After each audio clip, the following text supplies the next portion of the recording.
better than that. Nah. It's my turn.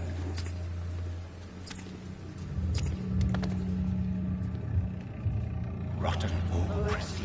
Each heart contains the seed of life. Drink at this river. Try it all.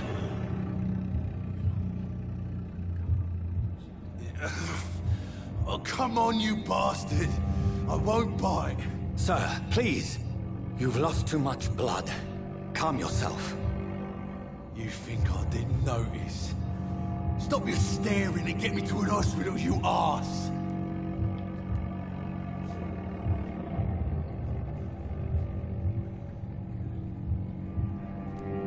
Insult me again and I'll put an end to your misery right now.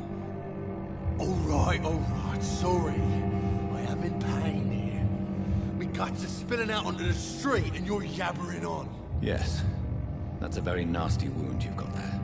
Take my word, I am a doctor. Dr. Jonathan Reed. Name's Clay Cox. I'd appreciate you helping me to a better place, Doc. Follow me, Mr. Cox. Let me assist you to that better place.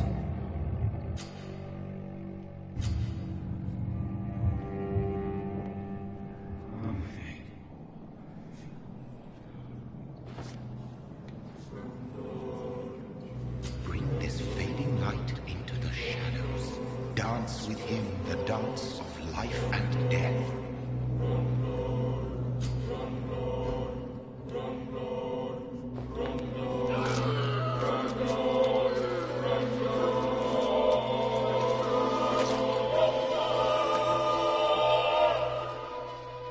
In the back, you bastard!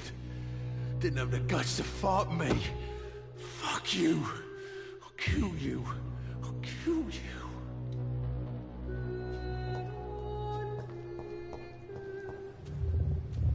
To taste a life, to embrace its most intimate secrets. Such a burden, such a divine sin.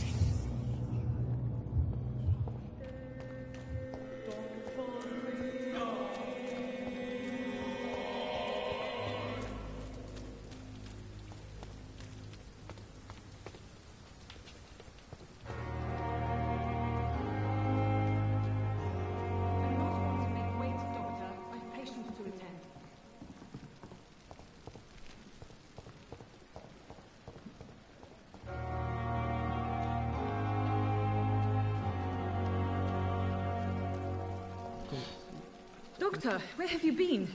I've little time to play hide-and-seek with new staff members, no matter how illustrious they may be. I apologize, nurse. I needed some time to myself. This has been the longest and strangest night of my life.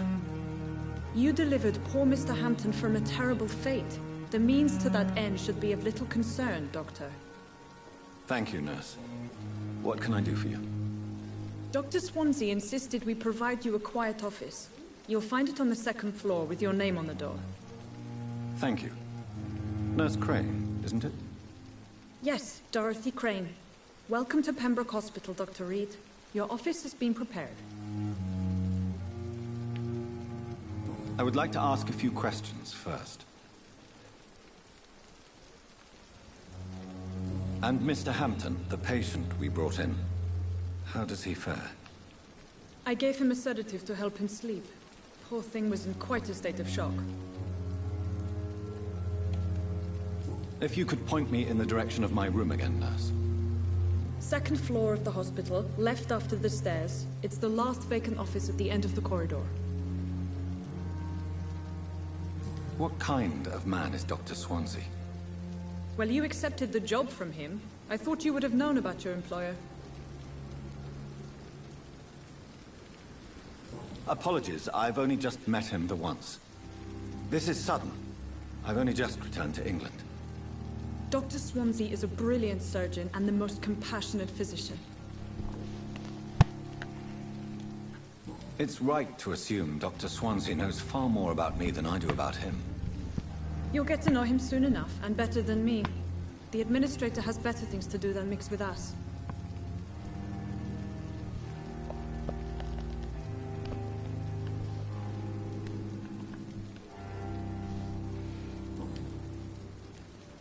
Thank you, Nurse Crane.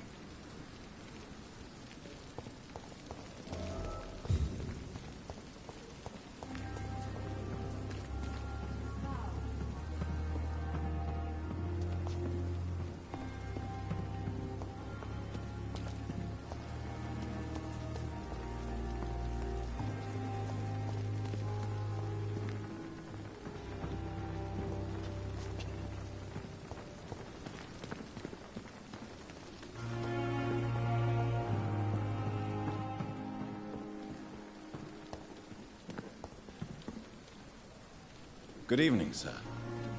I'm Dr. Jonathan Reed. I'm new here. I've already heard about you, Dr. Reed. I'm Milton Hooks, the ambulance driver for this shithole of a hospital. That's quite a blunt introduction, Mr. Hooks. You can call me Milton. I like to speak my mind, Dr. Reed. Perk of the job. Don't judge me, and I won't judge you. I'm not sure I understand what you're talking about.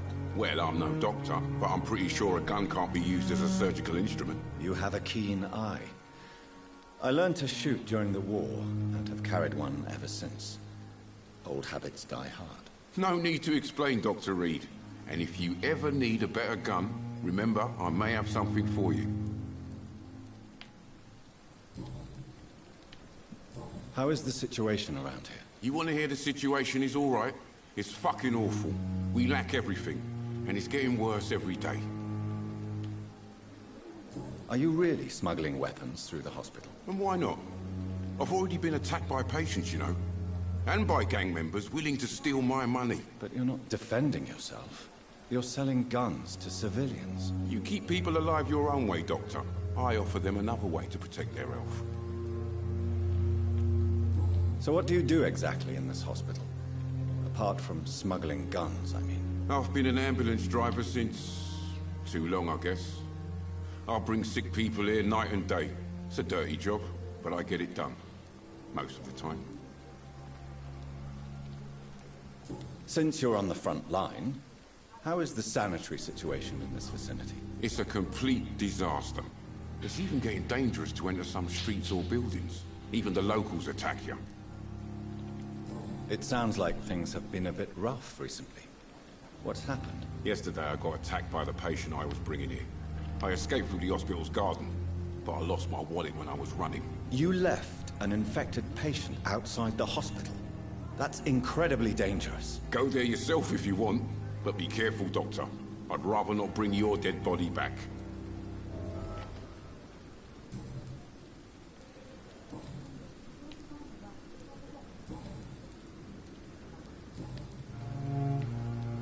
I'd like to see your goods. Wise choice, Dr. Reed. A reliable gun is what everybody needs these days.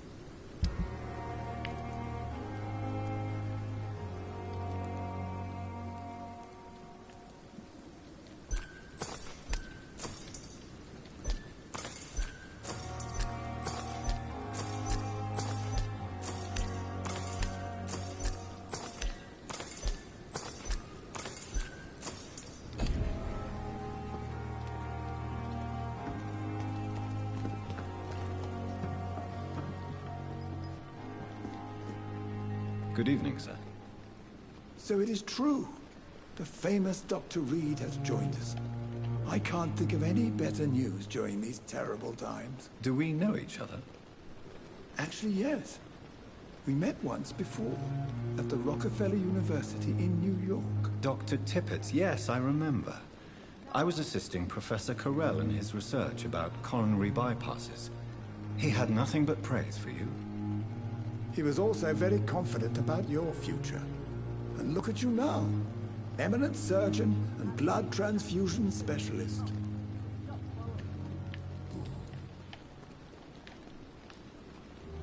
What is the Pembroke Hospital situation? And please, speak freely. This hospital is not exactly the best of London. I'm sure you are used to working in a better environment. It's more than enough. In any case, the personnel of a hospital are much more important to me than the building. Don't be misled by appearances, Dr. Reed. This hospital does not lack talented people. It just lacks hope. What can you tell me about the staff in the hospital? Some are really good, and others are not so good. But during this troubled period, there is no time for slander. I prefer to focus on the positive character traits. Tell me more about cherished people, then. Nurse Brannigan is a pearl. She is the most helpful and dedicated nurse I've ever worked with. A clever and cheerful woman. You really seem to admire her skills. I'll go even further. If she was a man...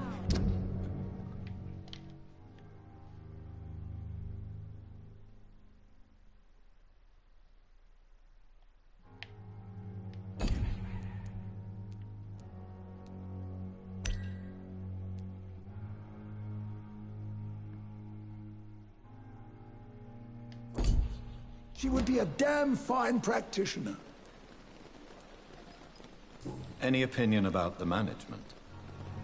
I don't always agree with Dr. Swansea's reserve, but I must admit he does all he can to keep this facility running during this crisis. Ah, yes, the burden of command. I was fed up with this concept while serving as a medical officer. Don't get me wrong. Swansea's a good administrator. I just wish he would get out of his office now and again.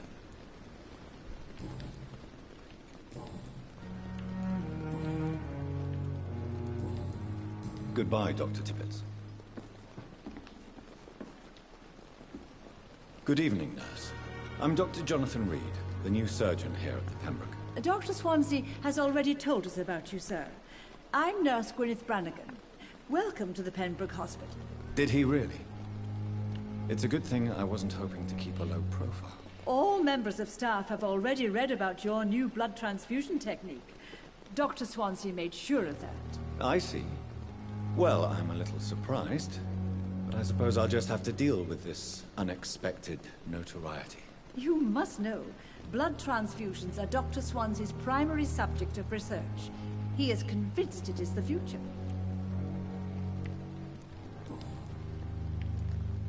How are things here? Not good, to say the least.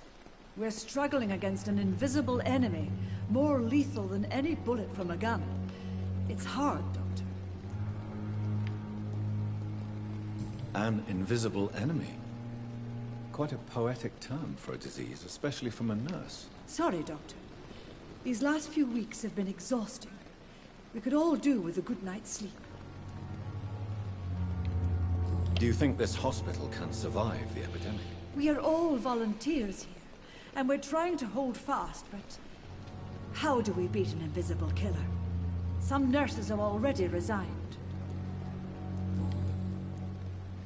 I'm not familiar with all the staff yet. Perhaps you could help me. Brilliant professionals, most of them. Dr. Swansea has a gift for recruiting talent. Most of them? Is there a problem I should know about, nurse? It would be inappropriate for me to speak ill of a colleague. Is there anyone that stands out? Well, I have never met someone as dedicated as Dr. Tippett. He should be a standard for us all here. If only he were younger. Why should his age be a problem? I guess it's fair to say he's always pushing himself to the limits. He just doesn't know when to stop and get some rest. Nurse Brannigan, if you do know something, please tell me. Anything you say will be held in confidence. No. I may disagree with some conduct, but in the end, everybody is doing their best.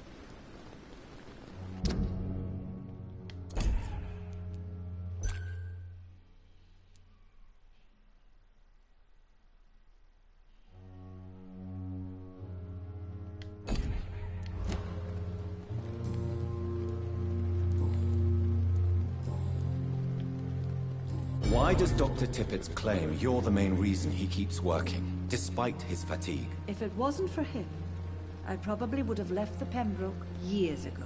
Dr. Tippett does not think of you as just a nurse anymore, does he? If you're suggesting he's not taking my gender into consideration when it comes to medical practice and knowledge, I really hope he doesn't. Goodbye, nurse. Call me if you need assistance. Good evening, Dr. Tippett. Dr. Reed, any good news to share?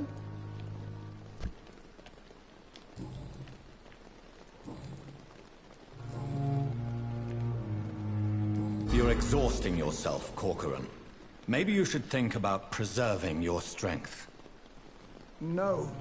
We must keep on healing all those poor souls. We are the last rampart before chaos. Once more, unto the breach.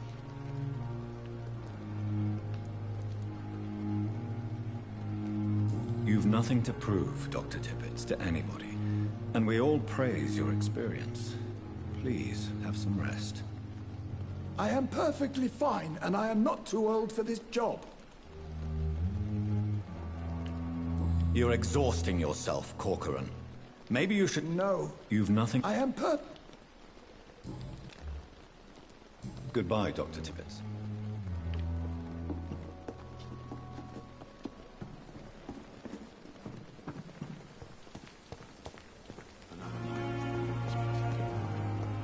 Dr. Swansea is right. This place seems perfect to conduct my research.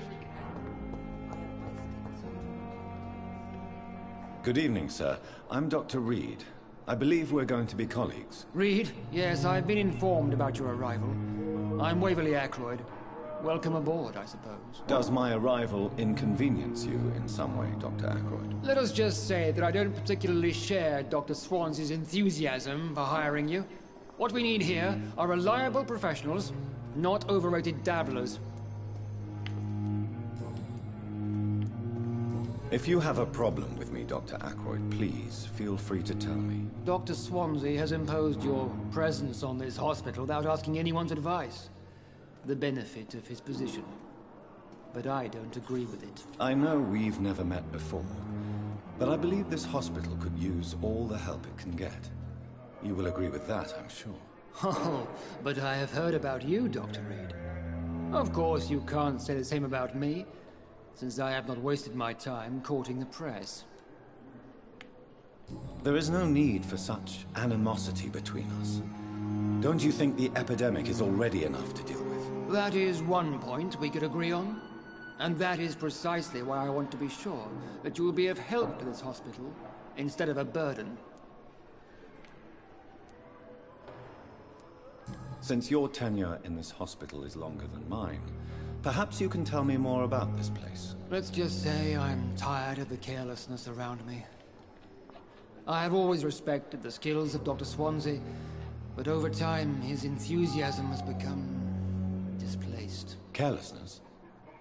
Exactly what are you talking about? We're here to save lives. The people who trust us are not volunteering for experimentation. They're here to be healed. I don't intend to run any radical experiments, Doctor. Even if I, as any good practitioner should, express an interest in pushing the boundaries of medical research. Modern medical methods were created through audacity and ego. But there are rules in our line of work, and they're here to protect our patients.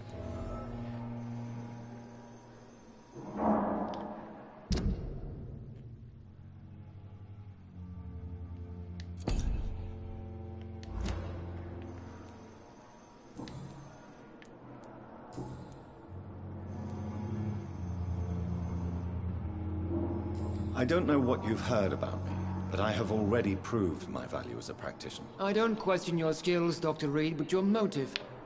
Is it money, fame, or are you truly dedicated? And what exactly is that supposed to mean? I served in the war just like you. But unlike you, I did not use the wounded to play the modern sorcerer. Be careful what you insinuate, Dr. Ackroyd. I only want you to admit you used those men to improve your theories.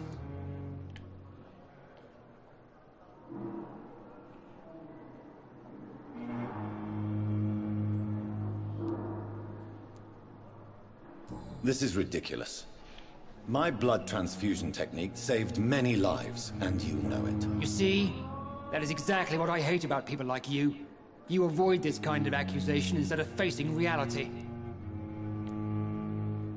It seems you have bad memories of your military service. I refuse to see this industrial slaughter as scientific progress. War only reveals the worst in men. We can at least agree on something, Dr. Ackroyd.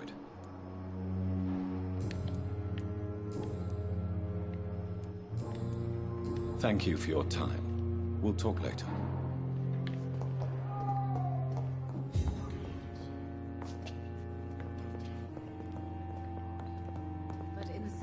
What can I do for you, Doctor? Thank you, Nurse Crane.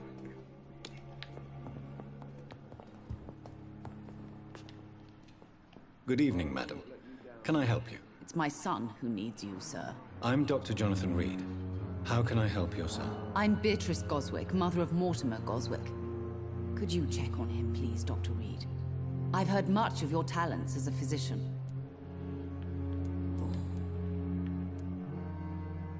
What can you tell me about yourself, Mrs. Goswick? Not much to say. Just take care of my Mortimer and I'll cover all the expenses. That's all that matters. Are you really that rich? Most of the patients here are of a more humble origin, if I may say so. Yes, thanks to my husband. May he rest in peace. I can cover any needed medical expenses. May I ask if you have an occupation, Mrs. Goswick? I'm a teacher by profession. I teach young women who are more ambitious about their futures than their families.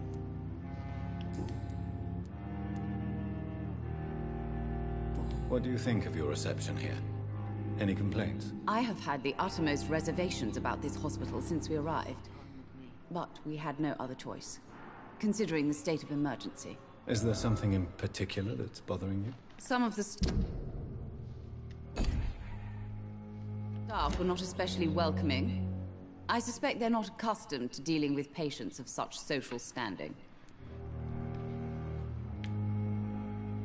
Tell me more about your arrival at the Pembroke Hospital. What gave you such a bad first impression? The ambulance driver was quite rude, for a start. And that nurse, Miss Hawkins, seems to have quite a dubious attitude. What do you mean? She managed to secure a bed for my son despite the epidemic. It was a relief, but it wasn't cheap. She charged you for a bed? Yes, and I paid without question, considering the urgency of the situation. I share your concern, Mrs. Goswick. Be sure that I'll talk to the people involved. I don't expect compensation, Dr. Reed. But I'm aware such behavior would not be tolerated in other hospitals.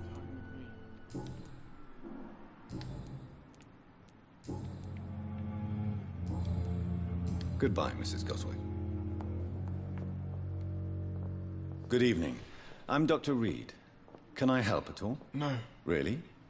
Why are you here, then? I don't want to talk. My throat hurts too much. I suppose that this pain is the reason you're here. Is someone taking care of you? Yes. And no. Could you at least tell me your name, sir? Mortimer. Mortimer Goswick. How painful is your throat, Mr. Goswick? So painful I'd rather not talk at all, Doctor. I'm sure you realize a doctor and his patient have to communicate, sir. Would it help if I gave you some paper and a pen? Not really. I see. Then maybe it's not just your throat that hurts, Mr. Goswick. Perhaps your sore throat is just the consequence of something more hurtful. Yes, maybe. But I don't want to talk or even write about it now.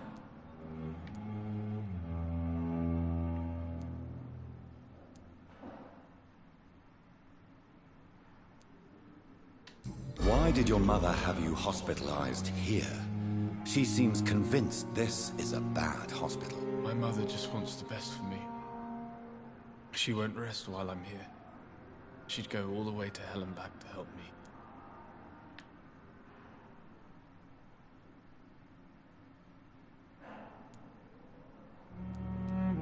Is your mother bothering you? As your doctor, I can ask her to leave you alone if you would prefer. That's tempting, Doctor. But you have no idea what my mother is capable of. She would tie herself to my bed if you asked her to leave. Pembroke Hospital may look unorthodox, but rest assured, you're in good hands here. It's not me you have to convince, Dr. Reed. It's my mother.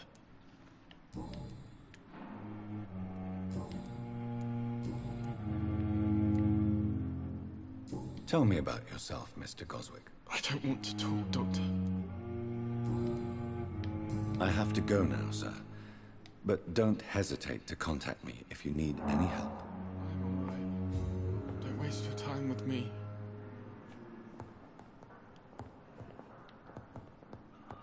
I will not let you down, my boy.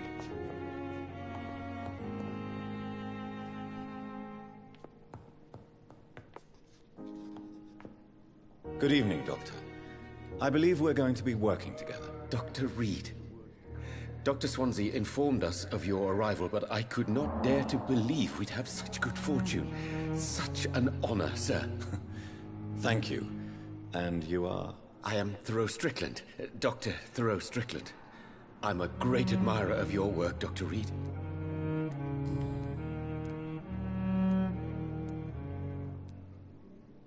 What do you think of Dr. Ackroyd's aversion to modern medical methods? It's a shame he's so narrow-minded. Dr. Swansea taught me that science is about exploring uncharted territory. I'm convinced that's true. With the influenza and all that's going on, you should put your differences aside, don't you think? Why is it so difficult to work together? I believe that if Dr. Ackroyd had been the one to discover the transfusion process, he would be the first to recommend its use. So you believe it's just a question of jealousy and pride?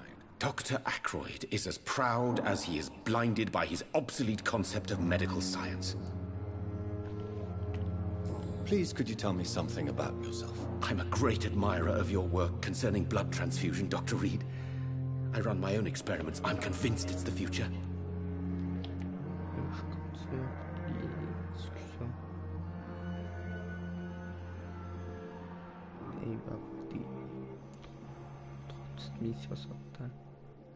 What made you choose to be a doctor? I'm not ashamed to admit you and your work have inspired me.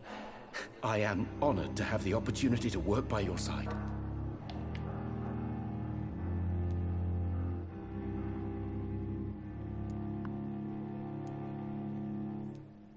It's always a pleasure to share scientific and medical knowledge with someone eager to learn. I'll be glad to help you if I can. This epidemic may be the century's most terrible disaster, but I'm convinced that we, as doctors, are the only ones able to defeat it. I based my technique on my mentor's research. He helped me perfect my method. What is yours? I'd rather not talk about it. For now, it's just theories and first approach. My process is purely experimental and unsuccessful. As long as you're cautious and methodical, you may remain empty-handed, but you won't fail. You're not the first one to warn me, but I am convinced knowledge is the main weapon against the ravages of this epidemic.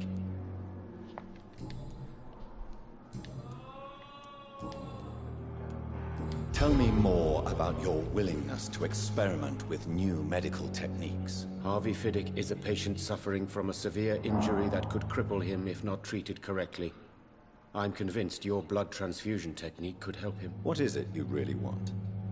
To save him? Or to prove your point? Fair question. I want nothing but to save my patient, Dr. Reed. Especially since I know Mr. Fiddick's story.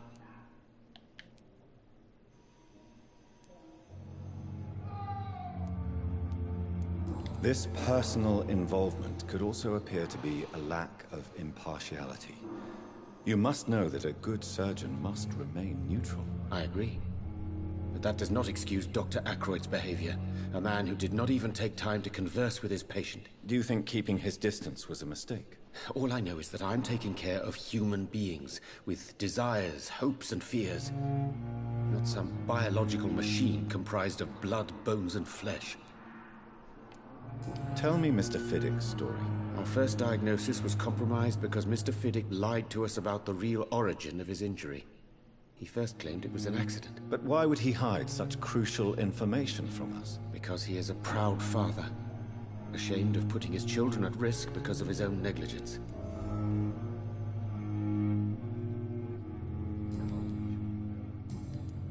Goodbye, Dr. Strickland. Good evening, sir. I'm Dr. Reed. May I help you? I don't know if a third opinion is needed. Your colleagues are already arguing about my condition. I see. Would you mind telling me more about your situation? I'm Harvey Fiddick. All I want is to get me bloody arm fixed properly. Tell me about yourself, Mr. Fiddick. I'm just a regular guy waiting to get his arm fixed, so I can return to work and to my family. I was more curious about what you were doing before being hospitalized. I'm a carpenter. And a good one, too. But that means I need both arms to feed my family, Dr. Reed. Are you satisfied with your treatment here? Well, it's clear that I've chosen a bad time to be injured. Forgive my bluntness, but you seem overwhelmed by cases of the flu. I won't lie to you about it. I'm afraid we are. Are you sure you don't want to operate yourself, Dr. Reed? I have the feeling you're very capable. And your colleagues seem to think so too. In other circumstances, you would be right. But for now, I don't think I can take on the responsibility. My apologies. Tell me about the doctors who are arguing about your case. Strickland and Aykroyd. They both want the best for me, but there's a lot of pride there. Doctors are no different from carpenters, it seems. What do you mean? I often had professional arguments with rivals on a building site. Difference is, I disagreed about wooden nails, not flesh and bones.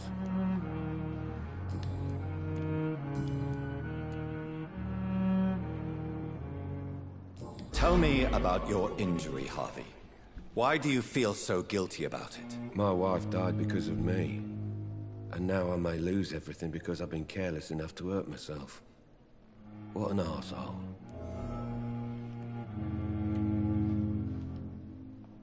How could your job be responsible for your wife's death? I was working a double. She went out to bring me a hot meal and got caught in a German bomb raid.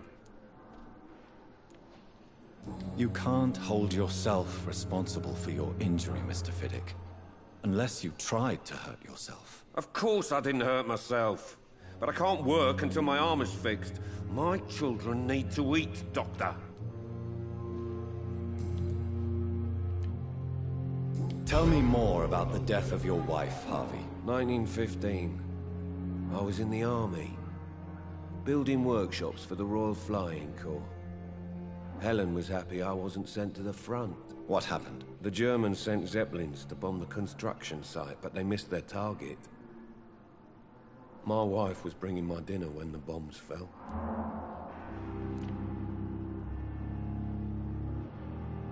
I'm sorry for your loss. So many died during the bombings. I served in France and witnessed the carnage there. I would like to say that she didn't suffer.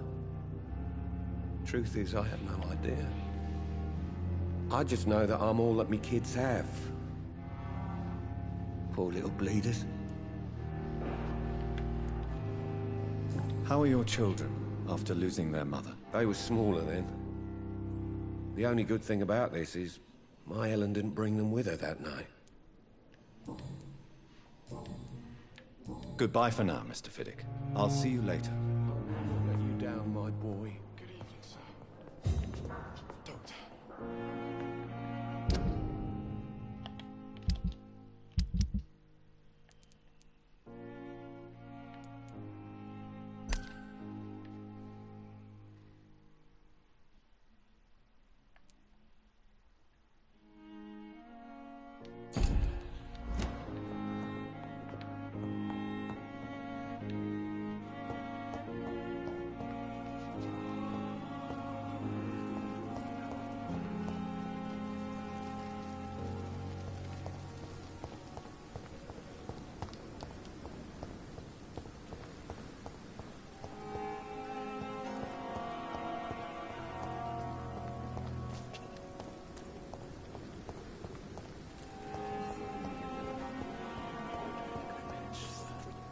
I understand you must be very angry about this unfair situation. I managed to arrange to have you buried in the same mass grave as your wife. It's locked, all right.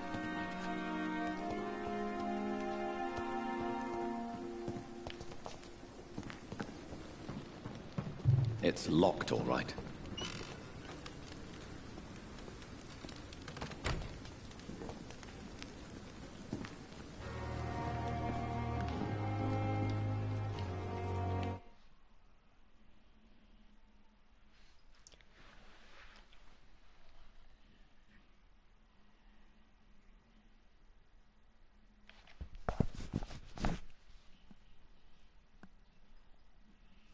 Good evening.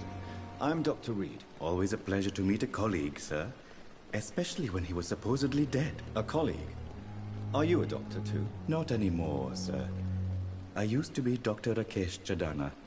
Now, I'm just Mr. Chadana, pawnbroker and humble guardian of this morgue. What do you mean, you used to be a doctor? Was your license revoked? No, sir. It is just that I like to be precise. I run a little pawn shop while taking care of the dead. But I used to be a real doctor.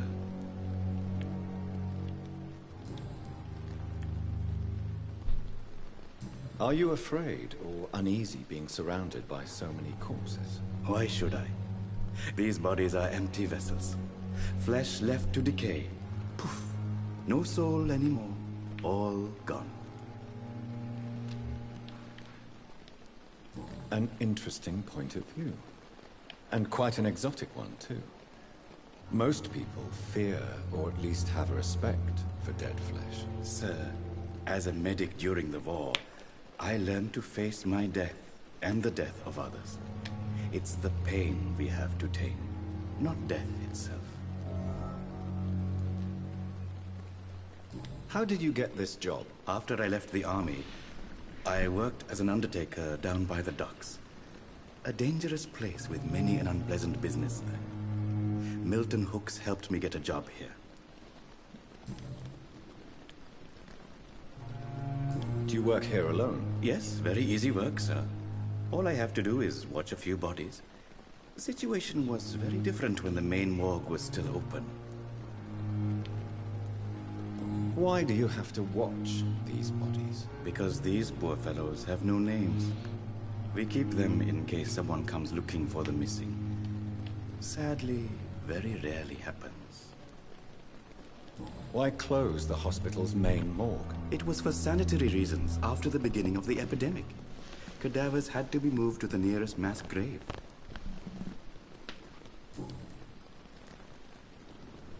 Have we met before? I don't think so, sir. Why? When we first talked, you said you were glad to meet me since I was reported dead. Funny story, sir. Your sister came here a few nights ago. You were missing, and she was looking for your body. She must be very relieved now.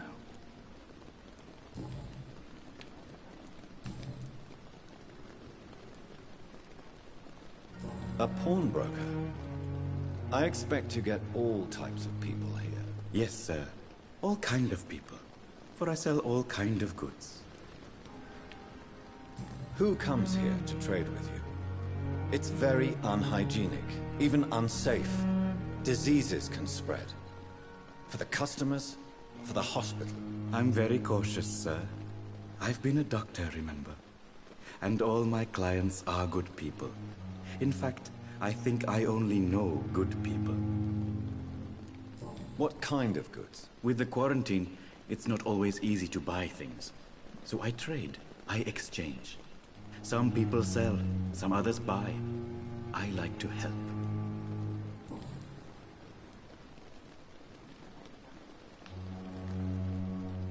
Since you're not afraid of dying, do you believe in life after death, Rakesh? No.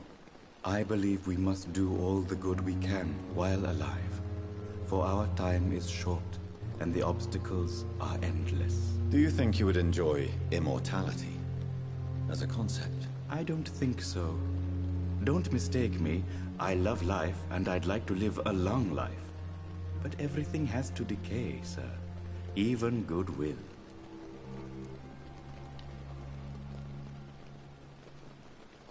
Do you really believe goodwill cannot last? As I said, sir, everything decays. If I was to never die, goodness, I would be bored or worse. And I like to be helpful, sir. Quite depressing, wouldn't you say? Yes, but the good news is, we'll all die before losing our humanity, sir. So you're ready to die? No, I am not. I don't fear death, for I won't see it. What troubles me is the pain my death will inflict to those I know. You're a wise man, Mr. Chadana. No, Dr. Reed. I am a foolish man. But I like to think otherwise.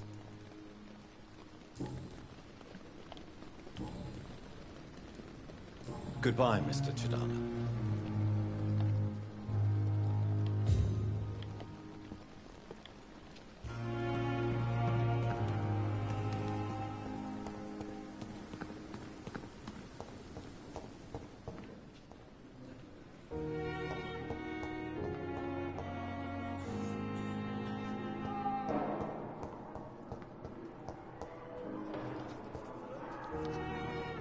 Good evening, nurse. Good evening, Doctor.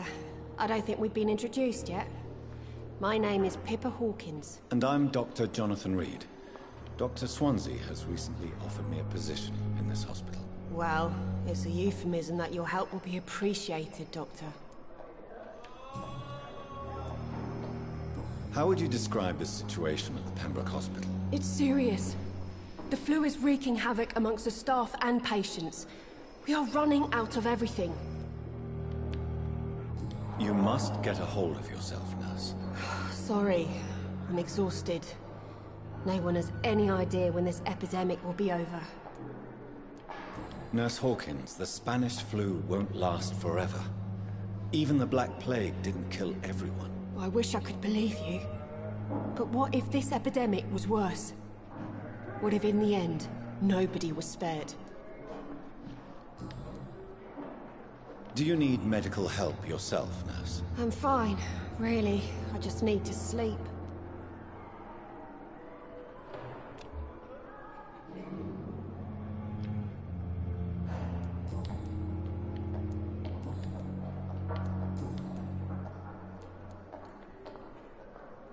How long have you been a nurse? Well, long enough to see that the epidemic is winning. And no matter how qualified you are, don't tell me you'll change that. You'd be surprised what dedication can achieve, Nurse Hawkins. In medicine, sometimes we're just a test result away from a miracle. Sorry, Doctor.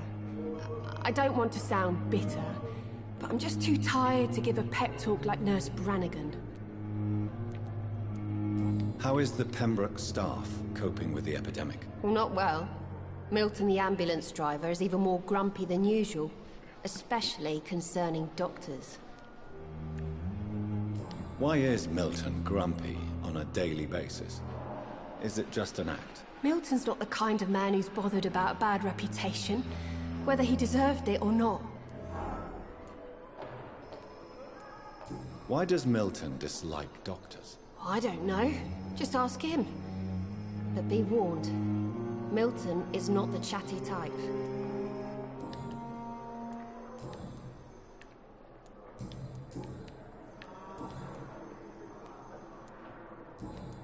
Goodbye, Nurse Hawkins.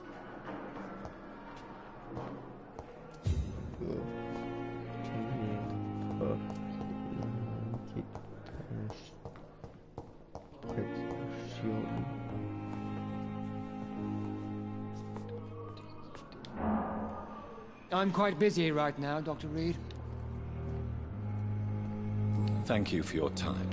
We'll talk later.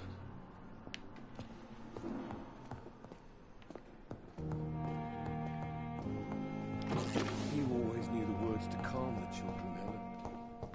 As for me, what a lovely idiot.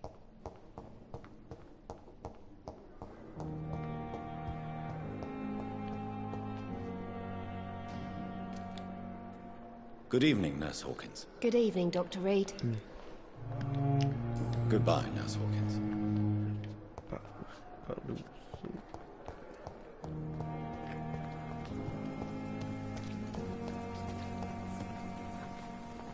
We are liars. Good evening, Milton. Good evening, Doctor. Still trying to save lives?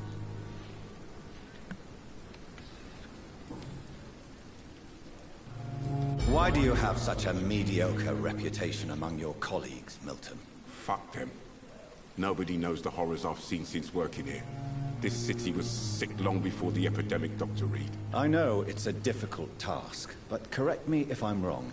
Is this not the job you are paid to do? I've seen babies left to die while their brothers were properly fed. Underage girls and boys sold to all manner of perverts. I'm sorry, I don't know what to say. Yeah, exactly. We lack words. So excuse me if I don't look on the bright side of life.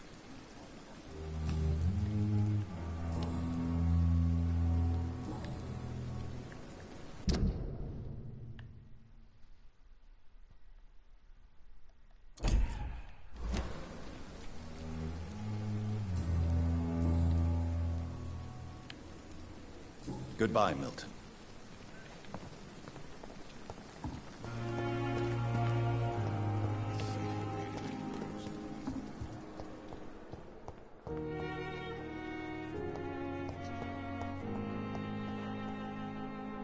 Good evening, sir. Can I help you? Unless you're here to fix my face. No. I don't think you can help me. I'm Dr. Reed. I've recently taken the position of head surgeon here. War injuries, am I right? You guessed right, Doctor. German shell took my pretty little mug right off. But they still call me Thomas Elwood.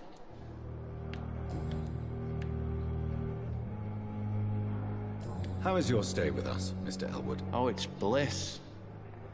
I just escaped death in the trenches to be surrounded again by the moans of the dying. Can I ask you precisely why you're a patient here? It's the pain, sir. The drugs don't work. It just hurts under the scars, if you get my drift. Can I do anything for your pain? Nurses gave me a bunch of pills.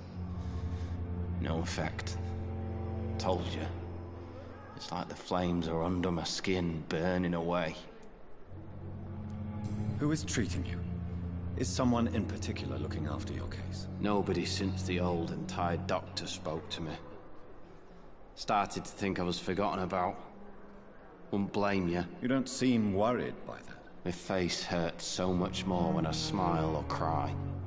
I've learned it's easier not to speak. But be assured I'm smiling inside.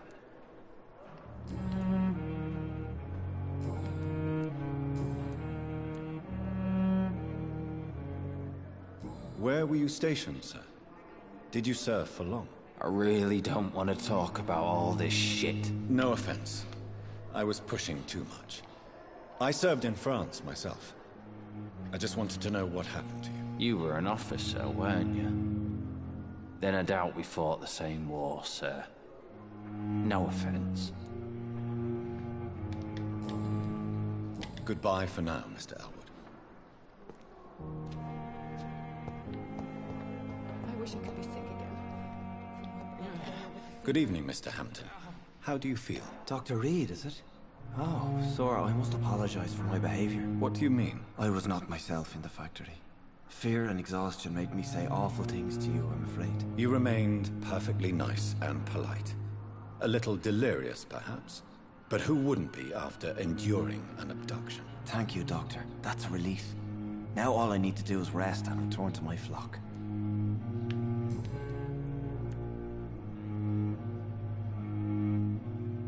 How did you end up in William Bishop's den? I had received alarming news about his recent behavior.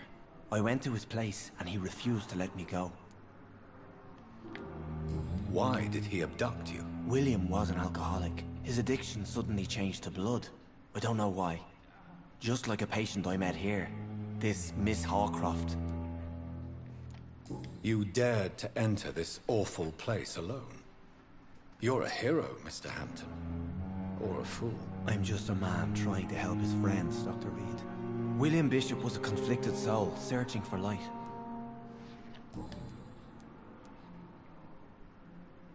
Do you know Tom Watts? The bartender from the Turtle. I met him before I found you in the canning factory. Tom? Yes, of course. Always the helping hand, good old Tom. Without men like him, corruption and despair would have wiped out the East End long ago.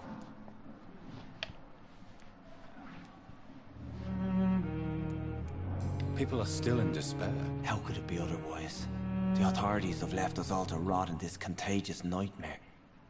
No drugs, no advice, nothing. It's a damn shame. Who should I avoid in this part of town, then? Any particularly evil figures? Not really. Most men and women are just doing their best. And it's not my habit to speak ill of people I know, Doctor. What is the general situation in the East End docks? The situation has always been tough, with a lot of tensions between the gangs and the dockers' trade union. The wet boot boys are very nervous since they lost their leader. Who leads the gang now? Since Clay Cox went missing, it's his wife Edwina who runs the show, with the assistance of her minion, Dooth Digby. Has the gang been threatening you? Ah, no. I've had this nickname for so long, you know, the sad saint of the East End. No one dares to bug a saint, not even criminals.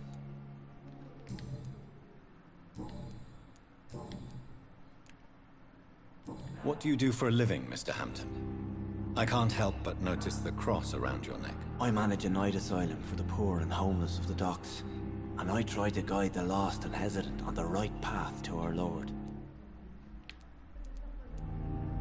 Are you a priest, Mr. Hampton? A deacon, maybe? Not at all, Doctor. I'm just a man of faith willing to preach the good word.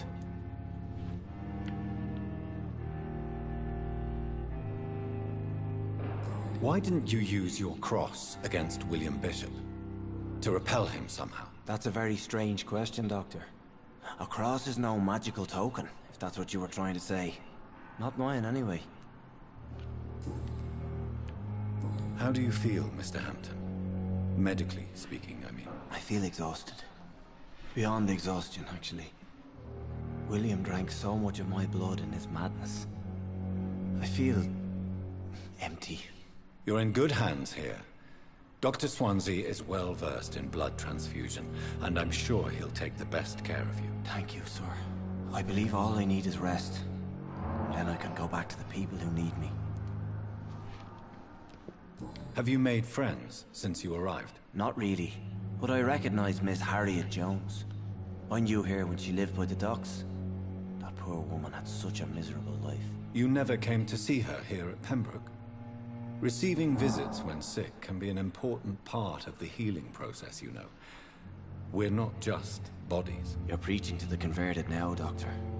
To be truly honest, I thought she was dead. She left the docks many months ago. Goodbye, Mr. Hampton. We'll talk again later. Fear and disgust.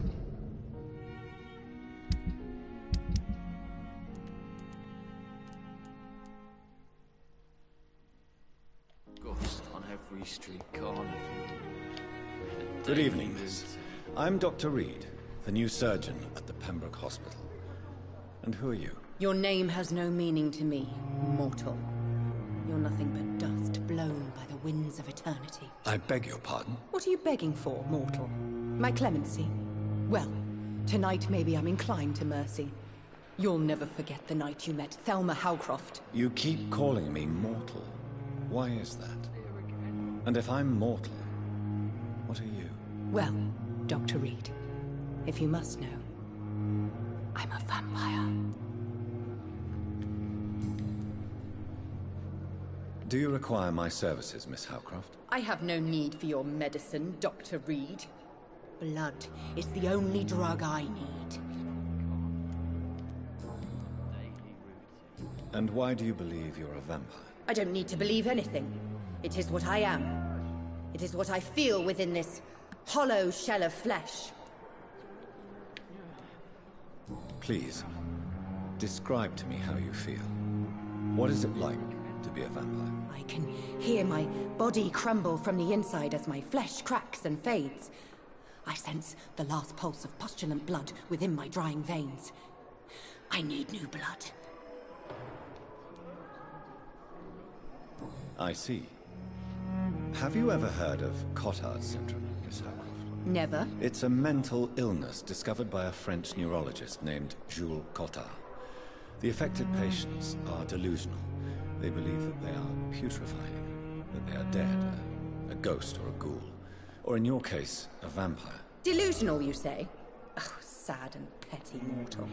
You can't even begin to understand the concept of immortality. And you think it is I who am delusional. I'm assuming you must be a patient here. Am I right, Miss Howcroft? It's only a cover. To hide from my enemies. I can leave whenever I want. As a woman, a spirit, fog, or bat. Who are these enemies you mentioned? Can you describe them? I cannot say for sure. But I sense their eyes on me from nearby. I feel them watching me every time I visit the garden near the morgue. The staff here are not your enemy. They're here to help you, to care for you. I'm not speaking of the doctors in white. I'm speaking of the men and women who hunt me. For I am a vampire! I see. Don't worry. These people will not find you here. I'll personally make sure they leave you alone. Thank you, mortal. But do not interfere with them, for you are no match for those that hunt me.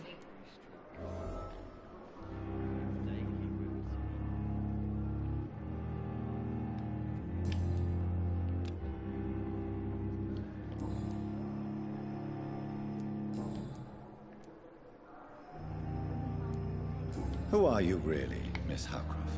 I mean, apart from being a vampire. Is that not enough for you, puny mortal? What do you require? Proof of my powers? I'm curious to know who you were before becoming a vampire. It was such a long time ago, I don't remember. Centuries of unholy life can have strange effects on one's minds, you see? I'll leave you, Mistress of the Dark, to your nocturnal activities. Feel my blood boil with fever.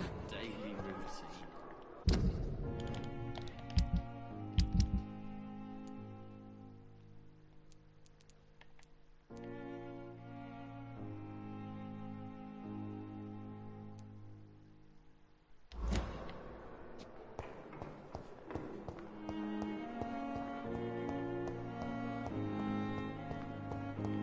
It's locked. It's locked.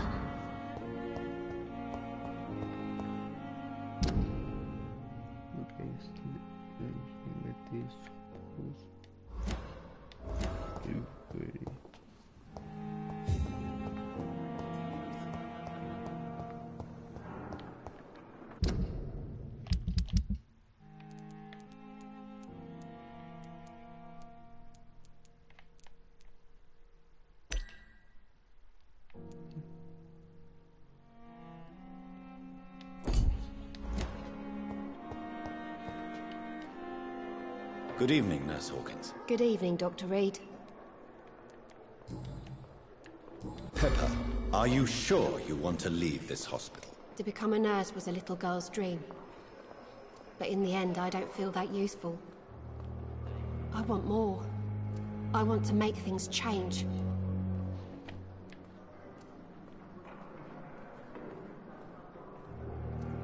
You should be proud of what you've achieved. This hospital represents hope for many people in need of help. Maybe you're right. But at the moment, I feel like we're just a cemetery waiting room.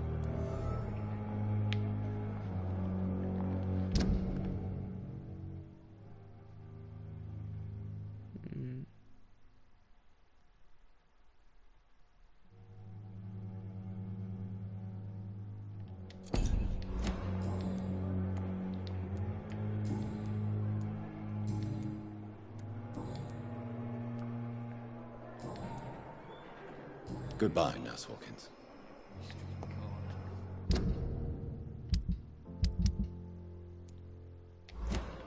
Daily routine.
Damn. The pain. Good evening, Mr. Elwood. Evening, Dr. Reed. Why do you feel responsible for the injury, Thomas? What really happened? I wasn't disfigured by any German shells. It happened during my leave. It was an accident. Why lie about it? Come on. It's one thing to come back disfigured by the Germans, and it's another to get injured in an accident that could have happened to anybody.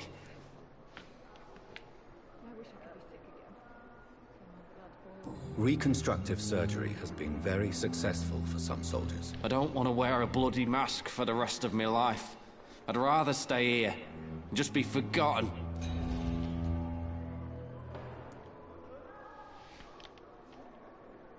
Tell me what really happened then. I went with a whore in Rouen. Dead drunk I was. The hotel was a shithole. There was a fire that night. Did you start the fire? Were you trying to avoid going back to the front? That's not uncommon, you know. No. It's just that I was asleep when the flames reached the room. The girl was long gone. Bitch never woke me up. Left me to burn.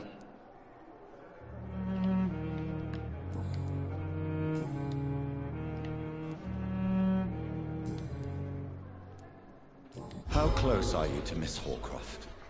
Are you aware that she thinks she is a vampire? To wait for her next nibble is the best reason to stay here. Every time she approaches my bed, she treats me like something tasty. A normal person. Aren't you afraid? She may hurt you if the game goes too far. She's quite harmless, I can assure you. Her head's broken inside is all. While I'm busted on the outside. But she's still beautiful. Living proof that there's hope for me.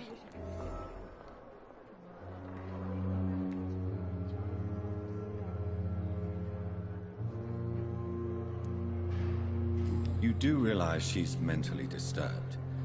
It's called the Cotard syndrome. She truly believes she's a vampire. In her madness, she never refers to my scars. And frankly, if I could, I'd join her world. It seems much more fun than the real one. So do you let her bite you? You know that's not sanitary. And why not? She's only supping a few drops of my blood. And the pain, it's real for once. She could decide to bite less willing patients. Then it's another good reason for me to stay here, Doctor.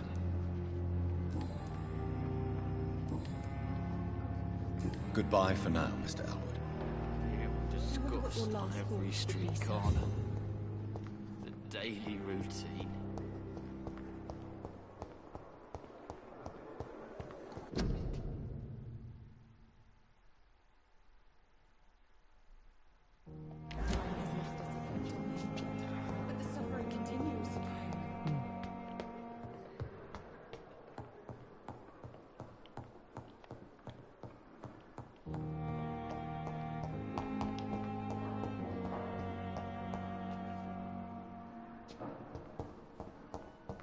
It's locked.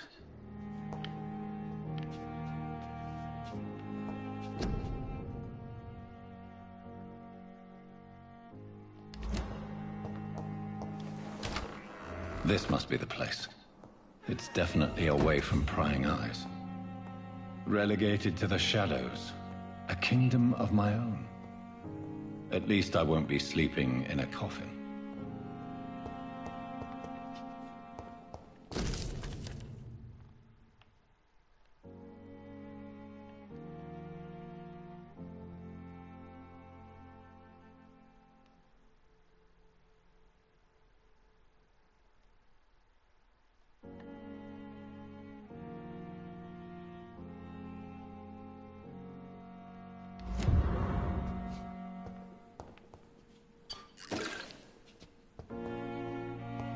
The flower's dying.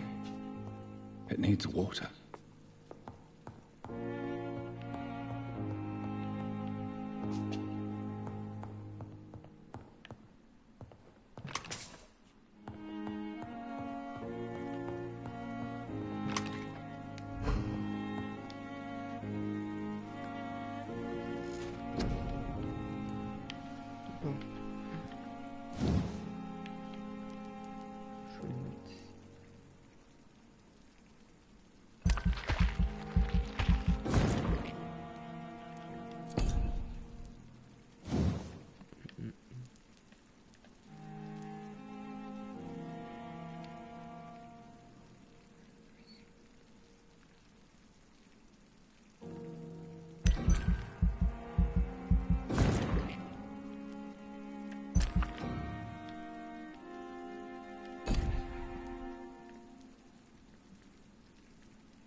William Bishop's blood is much more unstable than human blood and shows extensive mutation. But this is not what happened to me. I must keep on searching. The sun is about to rise. I can feel it. I'll continue tomorrow night. I have so much time now.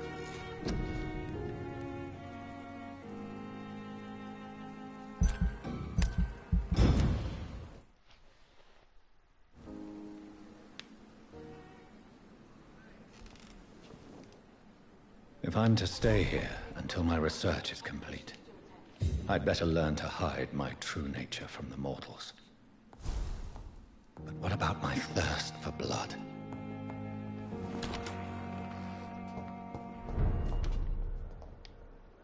Yes, Nurse Crane? How can I help you? I'm so sorry. I know Dr. Swansea wanted you to rest, but we have somewhat of a crisis. A crisis, you say? Our supply of antiseptics is nearly depleted. I was hoping there was another box up here, but...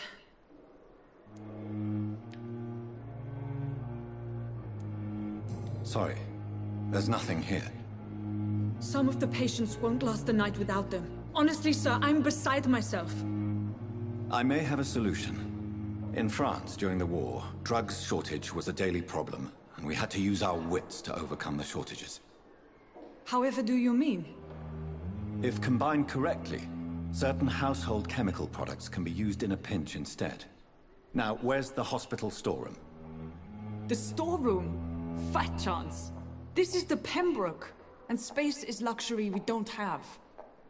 Everything used to be stored in the old morgue. Perhaps I should look there first. Where is this morgue? It's the large building behind the hospital. You'll need to go in the back door because it's been sealed off for sanitary reasons. Take this key. It opens a small back entrance at the end of a narrow street. The abandoned morgue behind the hospital.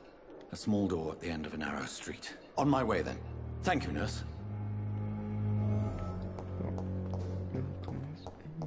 La première mission.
Scowl voices in the garden.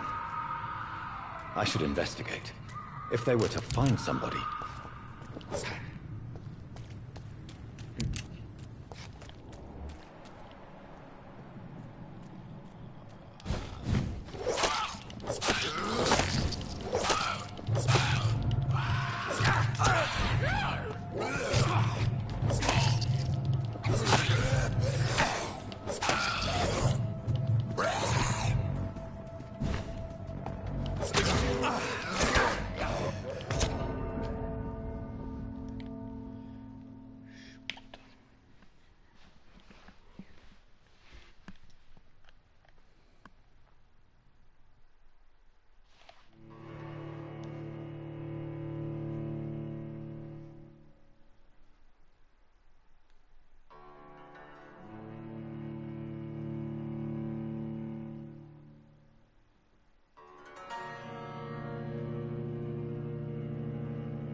Balls of Mars. Fortifiers.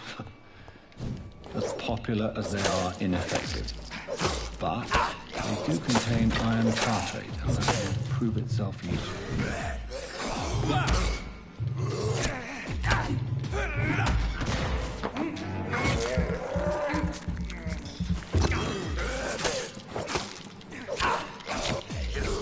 Behavior is similar to the infected William Bishop. Must be the same strain. This sickness moves faster than influenza.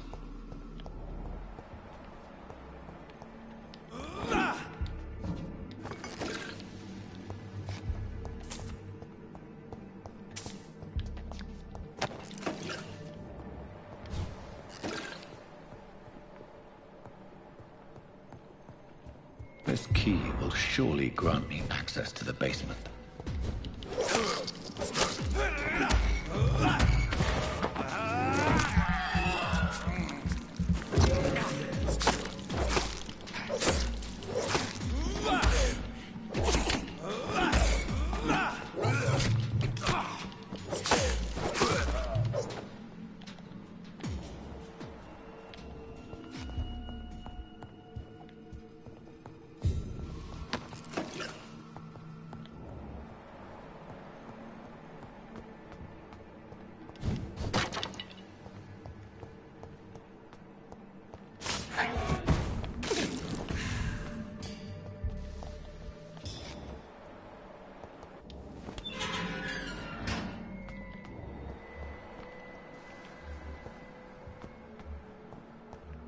These skulls feed from corpses and the husks of animals.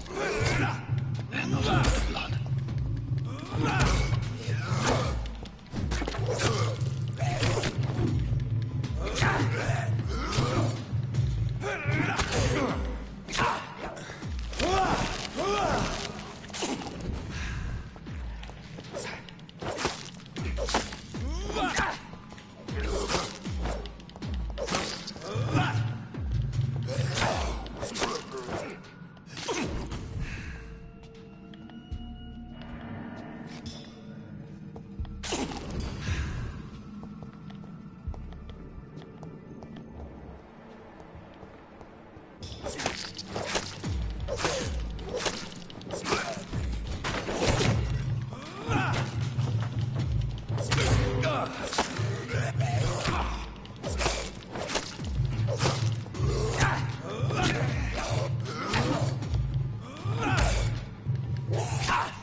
So ferocious.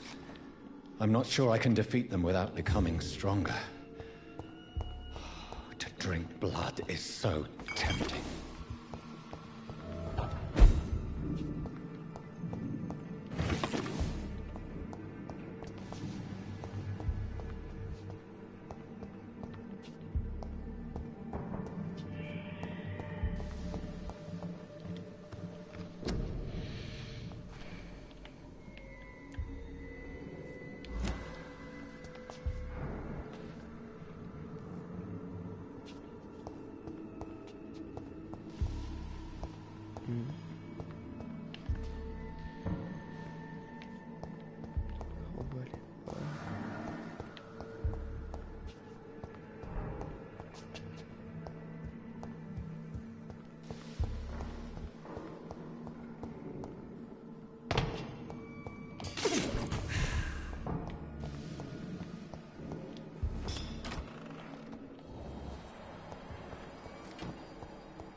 Je vais me renforcer pour aller.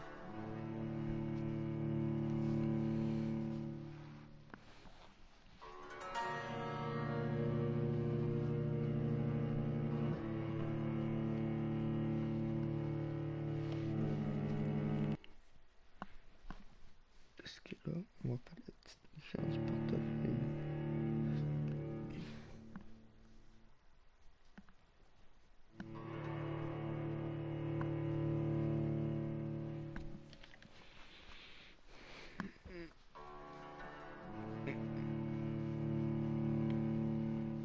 Pour le moment, on se dépose plus.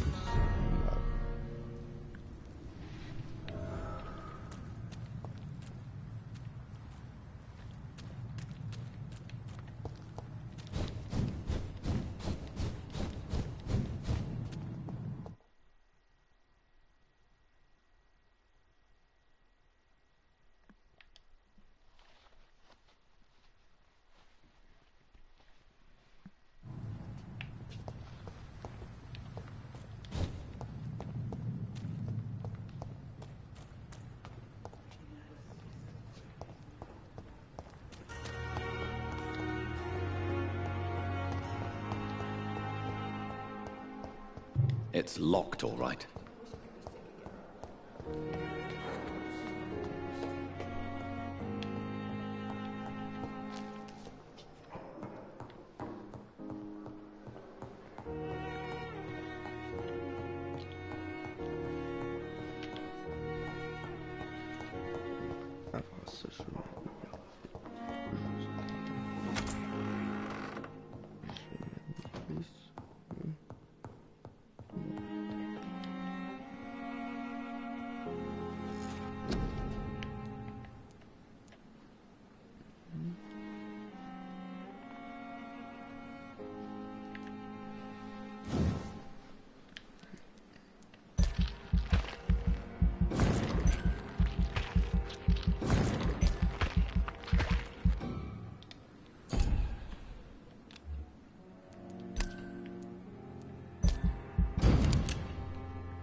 The flower's dying. It needs water.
Wasted too much energy for so little result.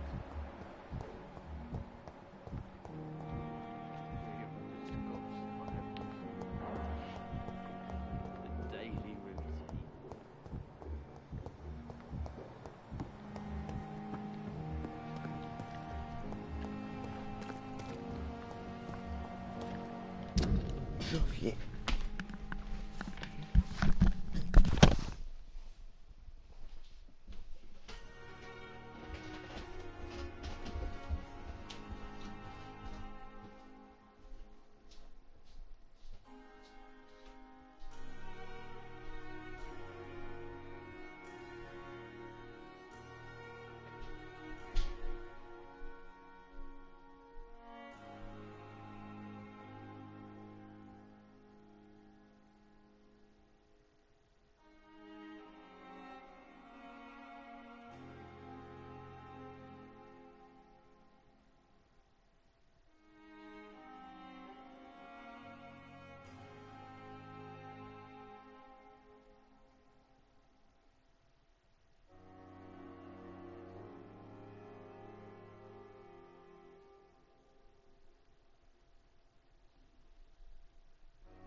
Finally, you've returned, Doctor. Did you find anything of value? Yes, nurse. You've worked your first miracle, Doctor. Now, this patient here needs immediate treatment. Duty calls. When the storm has passed, I'll show you how to mix the remedy yourself with the same basic ingredients. Many thanks, Doctor. When you've finished, you ought to report to Dr. Swansea in his office. He's been looking for you. Seemed pressing.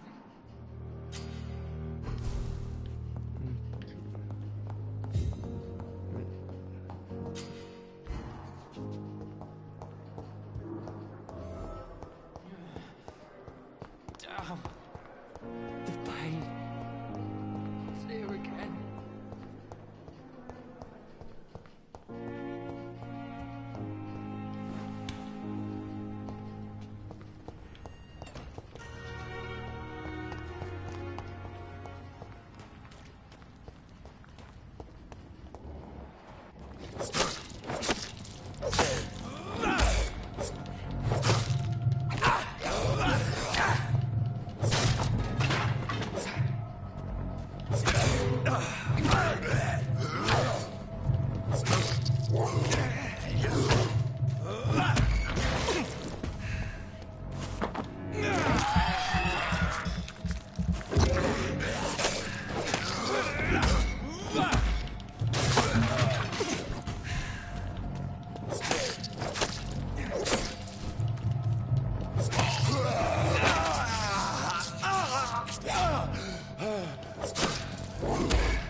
So, Mr. Hooks and Nurse Hawkins are an item. Those two have hidden their affections well.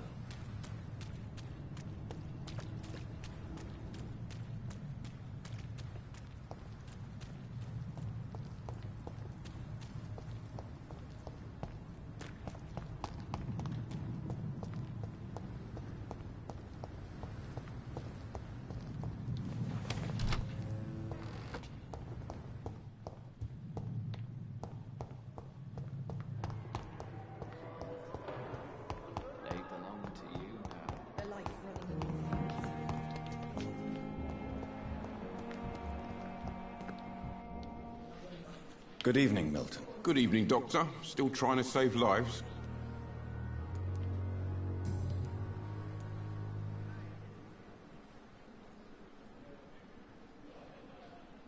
Do you know that Nurse Hawkins is thinking of leaving the hospital? That's not a surprise. We've talked about it already. Does it not bother you? Sometimes I think she may be right. We should run away while we can. Question is, where can we go? Where is it safe? Goodbye, Milton.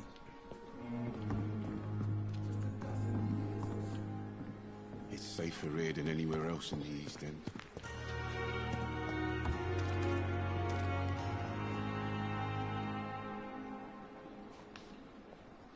Good evening, Milton. Good evening, Doctor. Still trying to save lives? Goodbye, Milton.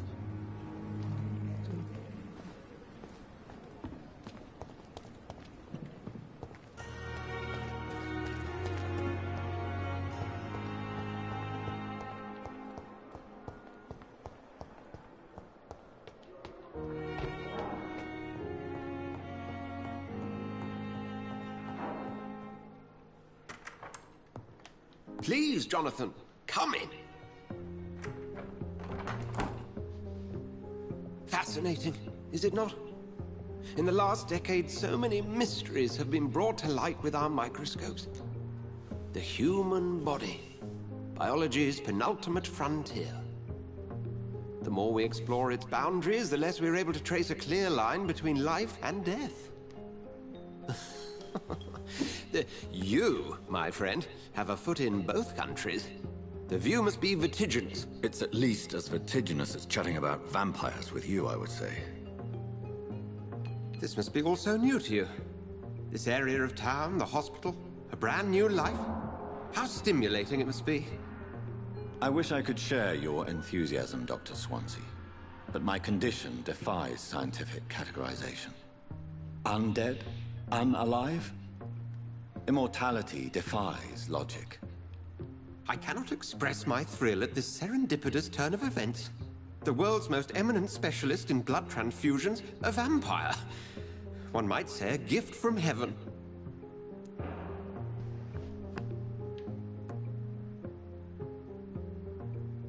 It may seem strange, but your words have brought me some comfort here. Forgive me. I've been an admirer of your work for a long time, and now you are so much more than a brilliant physician. And please, call me Edgar.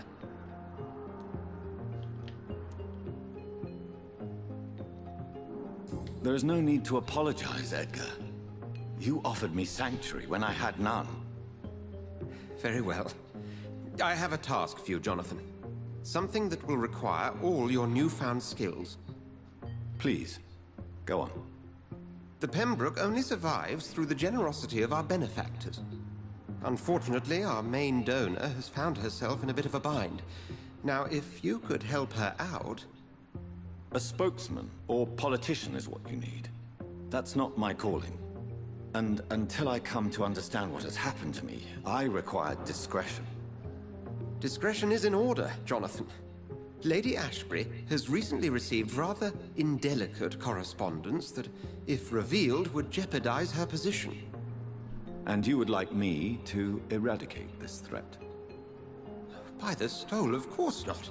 I would just like you to pay her a visit. Her ladyship is certainly near the tents outside, tending the sick. You can't miss her. Look for someone impossibly delicate. Accepted. I'll see what kind of trouble Lady Ashbury is in.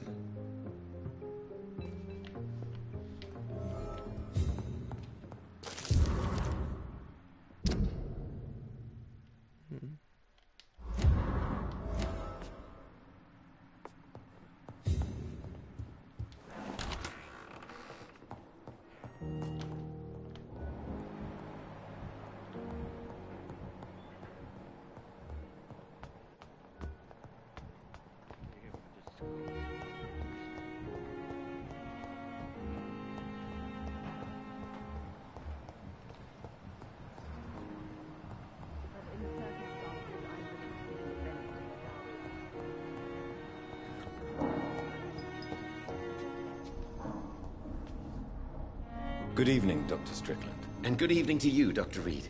Can I be of any help? Have you heard any talk of blackmail going on in the hospital? If you're running some official inquiry, you had better question the patients. They know more than the staff, especially old Miss Jones.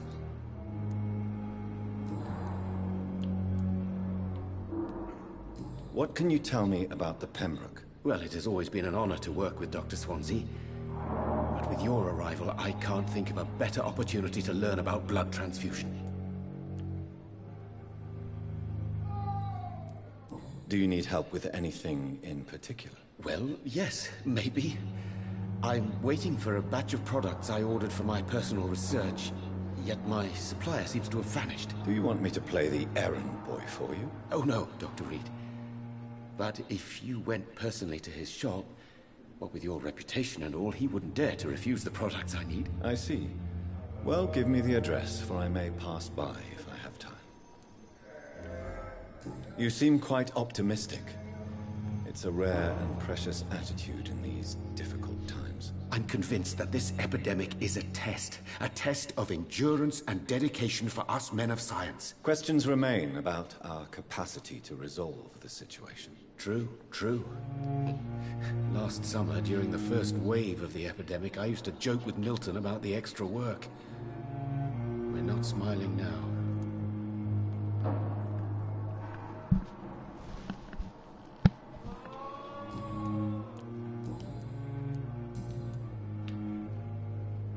Tell me, Thoreau, what's the real cause of your dislike for Dr. Ackroyd? He refuses to admit that your blood transfusion technique is the only way to save Mr. Fiddick. I'm convinced we must use it. What Dr. Ackroyd really said is that you lack the skill to perform this operation efficiently. Is there anything you have to say about this? It's a false conceit. Dr. Ackroyd secretly envies your reputation. His jealousy blinds him. I'm not the real target here. Goodbye, Dr. Strickland.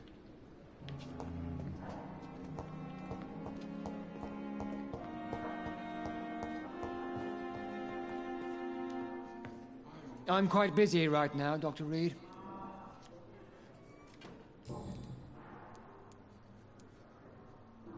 Tell me, Waverly, what do you think of Dr. Strickland's enthusiasm for his experimental research? Strickland is playing with his patients' lives for pride and glory.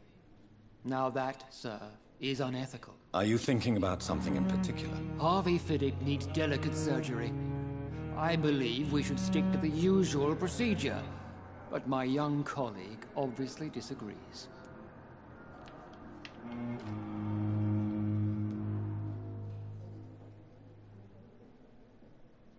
Why do you wish to lead this surgery? I strongly believe that Mr. Fiddick should not be butchered to test an unproven procedure.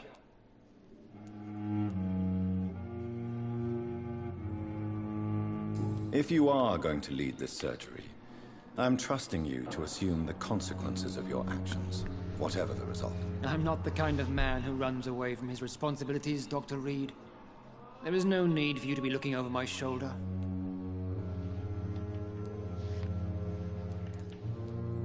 And are you not afraid that your rivalry with Strickland may be blinding you? Rivalry?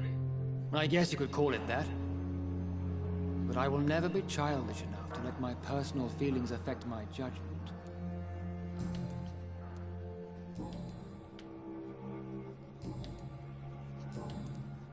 Have you heard about any blackmail going on in this hospital? Blackmail? Nonsense.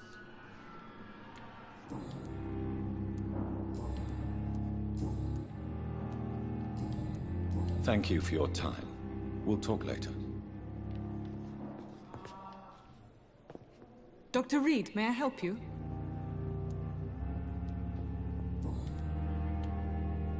What can you tell me about the epidemic, Nurse Crane? I've been out of touch since I've come back to England. Everyday folk don't know how bad it is. The papers certainly won't tell them. Not as long as the war is raging on, anyway. News on the front stated that the Spanish flu was under control, at least in Britain. It seemed to be for a while, but that was only last summer. It returned with a vengeance just over a month ago. What can you tell me about our patients here at Pembroke? This hospital was founded to help the East End poor and needy. But since the war and the quarantine, we've had all manner of folk. Can you be more specific? Well, veterans, the elderly, dock workers. We even have a few mental patients. If there's space, we take them.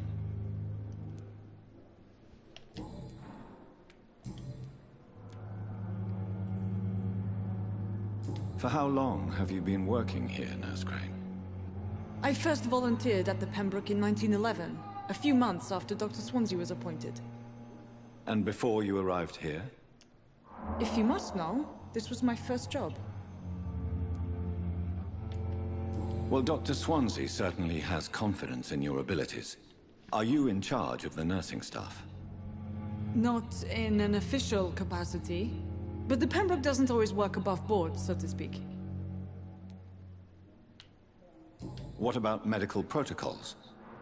Dr. Reed, we don't have the money and resources here at the Pembroke like they do in the West End. We do what we can. How is the duty roster organized? Everybody works until they can't. If there's time, they'll eat a meal and shed a silent tear.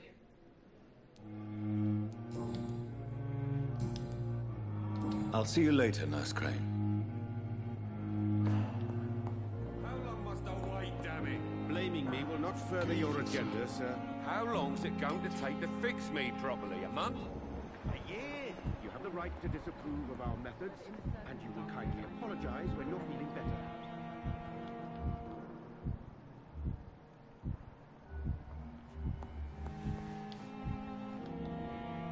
You always... Good evening, Mr. Fiddick. Good evening, Dr. Reed.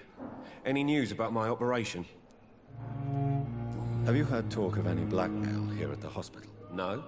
Nothing.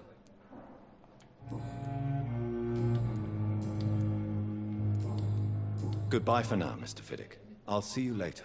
I will not let you down, my boy.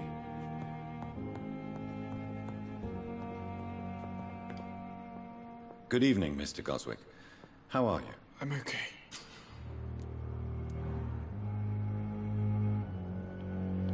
Do you need any help? I'm afraid I may, sir. I don't mean to be a burden. You are not a burden, sir. Healing you is my responsibility. And you have my gratitude for that. Have you heard rumors about blackmail in this hospital? No.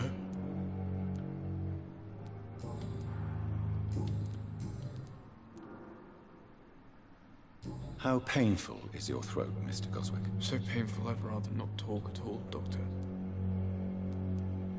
I'll let you get some rest, then. I'm all right. Don't waste your time with me. Good evening, Mr. Goswick. How are you? I'm okay.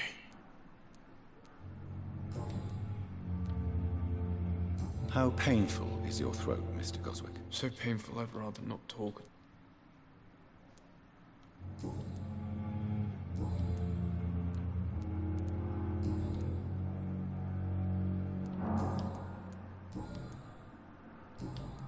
I have to go now, sir. But don't hesitate to contact me if you need any help. I'm all right. Don't waste your time with me. Good evening, Doctor. How is my son doing?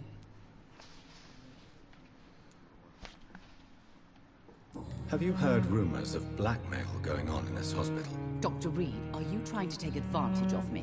Of course not, Mrs. Goswick. I'm just curious. Well, go be curious somewhere else, please.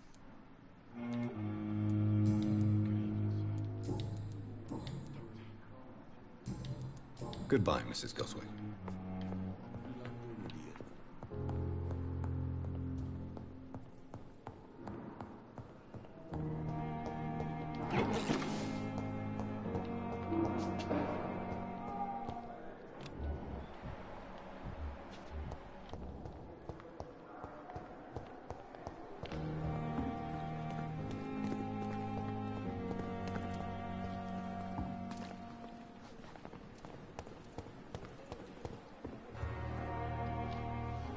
The flu took my dear wife, Emily.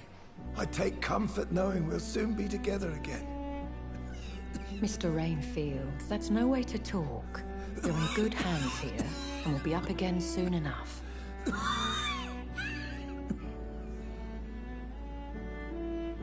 Now do me a kindness and get some sleep.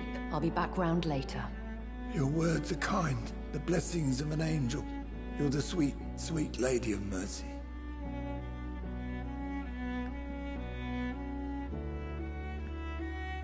Good evening, Dr. Reed. It's a pleasure to see you again. You seem surprised.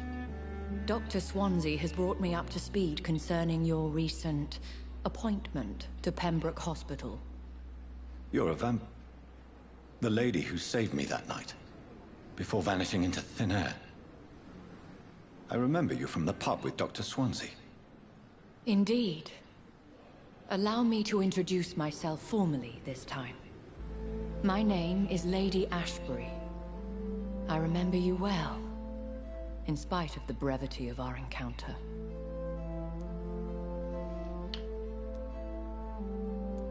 Apologies. You've taken me by surprise. I'm very happy to see you. The pleasure is mine, Doctor. I hope you're...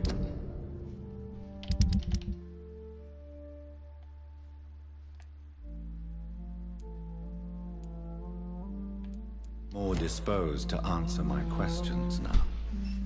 You must have countless questions, but our rather urgent matter first. Swansea has explained. My cover, if you prefer, has been compromised.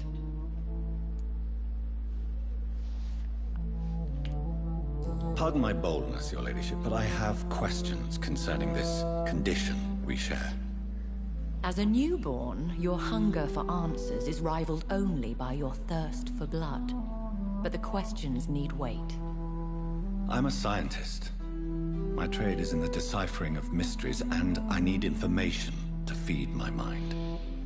I will gladly answer every question you have, but first, prove yourself capable of resolving my predicament without eating the culprit.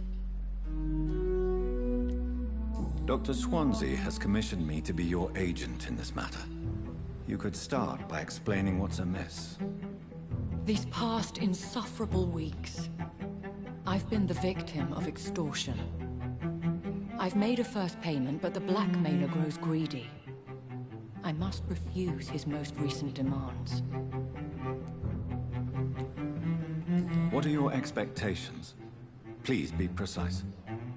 As the newly appointed surgeon of this hospital, you are in an excellent position to ask innocent questions and deftly learn the identity of my blackmailer. Who would be so foolish as to threaten you? A kindred spirit. Even if it were the case, and I highly doubt it, a vampire would have asked for something more valuable than money. My suspicions lean toward a patient or their family. If we're dealing with an ordinary criminal, surely you've the means to deal with it yourself, if I may. As immortal tradition doth dictate, all fangs and hypnotic eyes ablaze, the blood would run like a river. That's what I hope to avoid. Violence has a tendency to spiral out of control.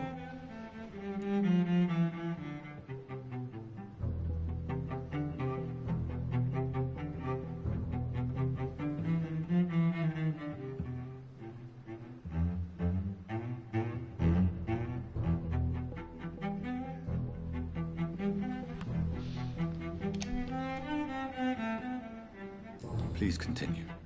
Every detail is essential. I'm your man. My embarrassment in this matter is eclipsed only by my shame at having put the hospital at risk. The threat from our anonymous scoundrel is clear. A list of dates. My visits coinciding with the dates of suspicious patient deaths due to massive blood loss.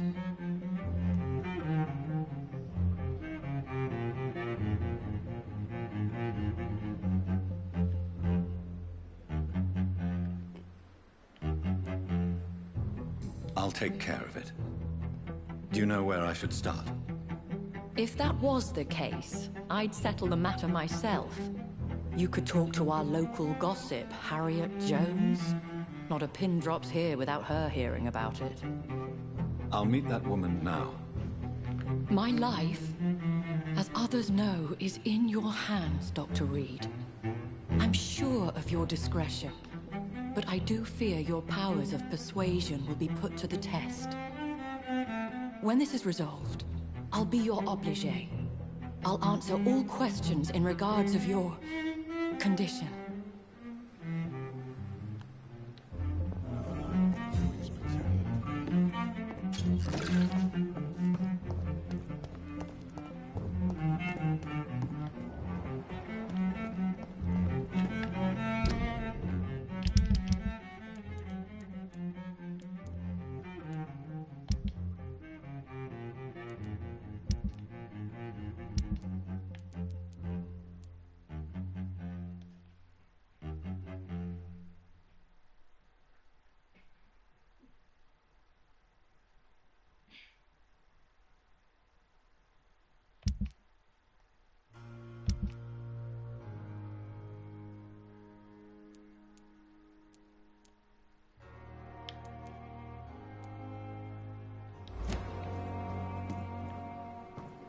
Perhaps I should consider the offer. A giant morgue disguised as a What? What? What is this? Who are you? Get out of my room. There's no need for alarm, madam. I'm Dr. Reed, the new surgeon. Preposterous. Dr. Reed, you say? I don't want some bumbling intern. Where's Dr. Swansea?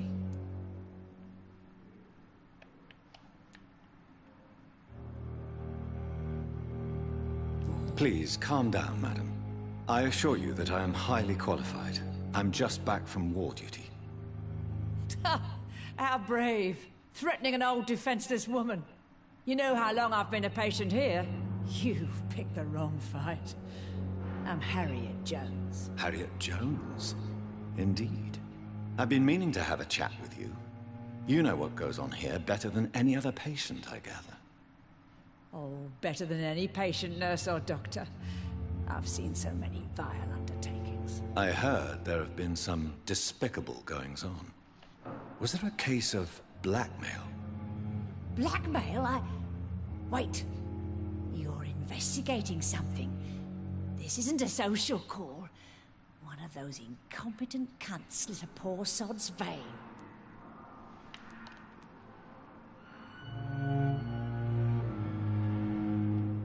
If I didn't know better, Miss Jones, I'd be inclined to say you enjoy this type of idle gossip. God's honest truth, Doctor. It's just the way it is here. Most of these bitches would let you freeze to death before getting you a blanket. You seem to know more about the goings-on here than anyone else. Beware, Miss Jones, in case suspicion should fall on you.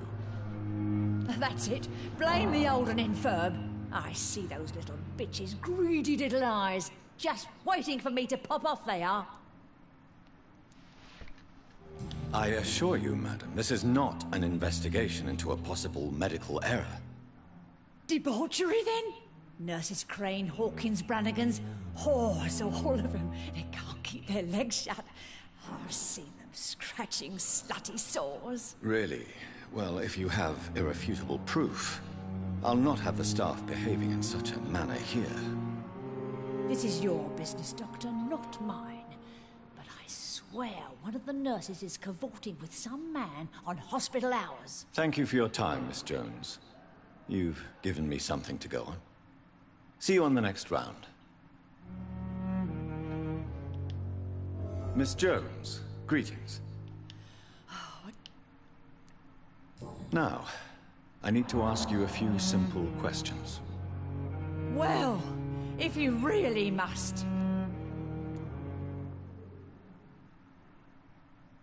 Have you noticed any suspicious comings or goings?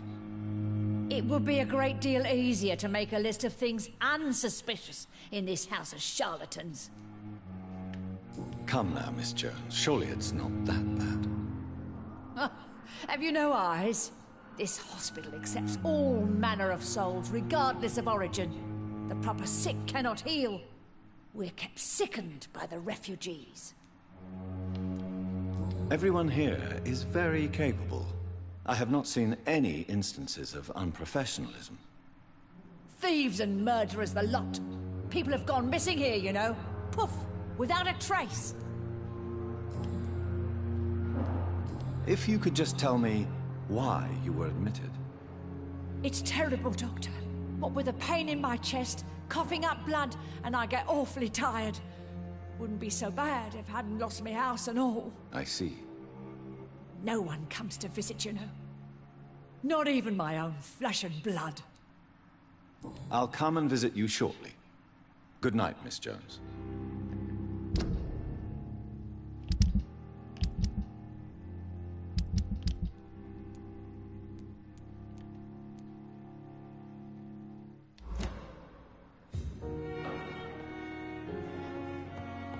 The patients and staff might know something. I'll start my investigation with them. And what of my own life? Good evening, Nurse Hawkins. Good evening, Dr. Reed.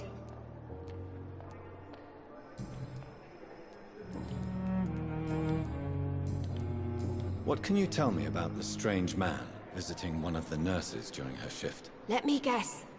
You spoke with that old shrew, Harriet Jones. Do not pay attention to her, Doctor. She's full of fanciful tales.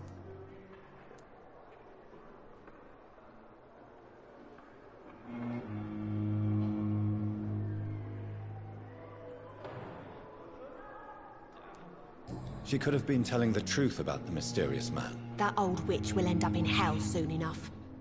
Who cares if a nurse finds some happiness where she can? No matter how you feel about her, Miss Jones deserves our help. Who says I don't care for her? Hate is what keeps that old crone alive. What can you tell me about the strange man visiting one of the nurses during her shift? Let me guess. You spoke with that old shrew, Harriet Jones. Do not pay attention to her, Doctor. She's full of fanciful tales. Goodbye, Nurse Hawkins.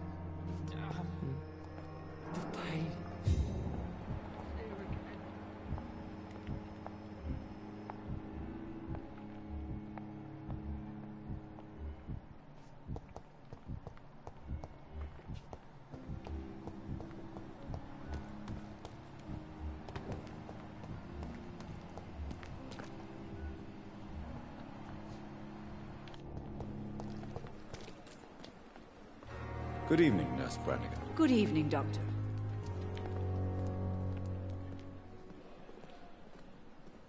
Do you know if any of the hospital staff have criminal backgrounds? The people who work here all come from very different backgrounds, Doctor. Just like the patients.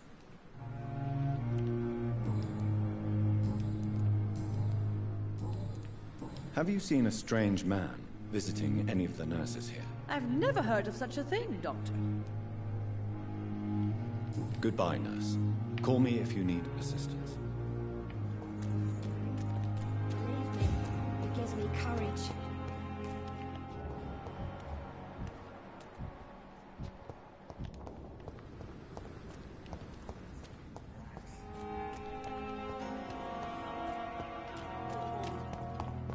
You can't just die like this.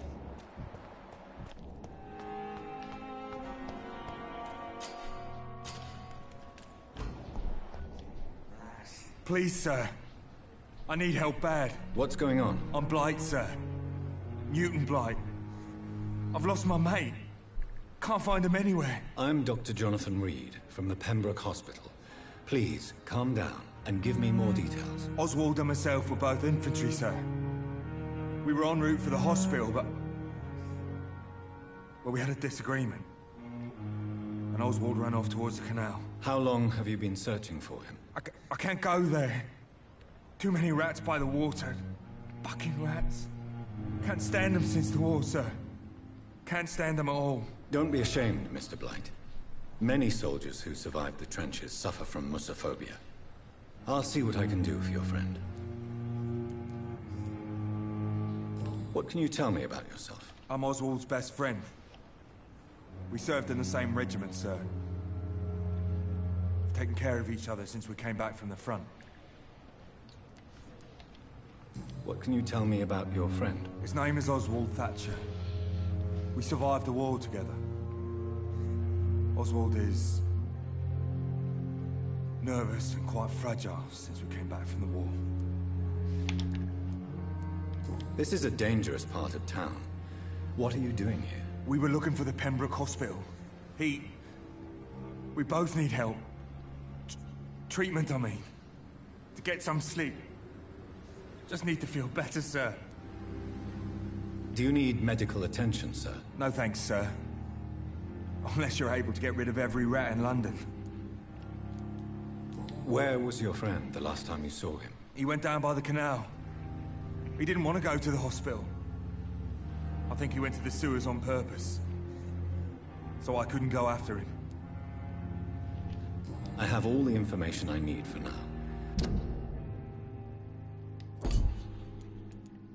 If I find anything out about your friend, I'll let you know as soon as I can. Thank you, Dr. Reed.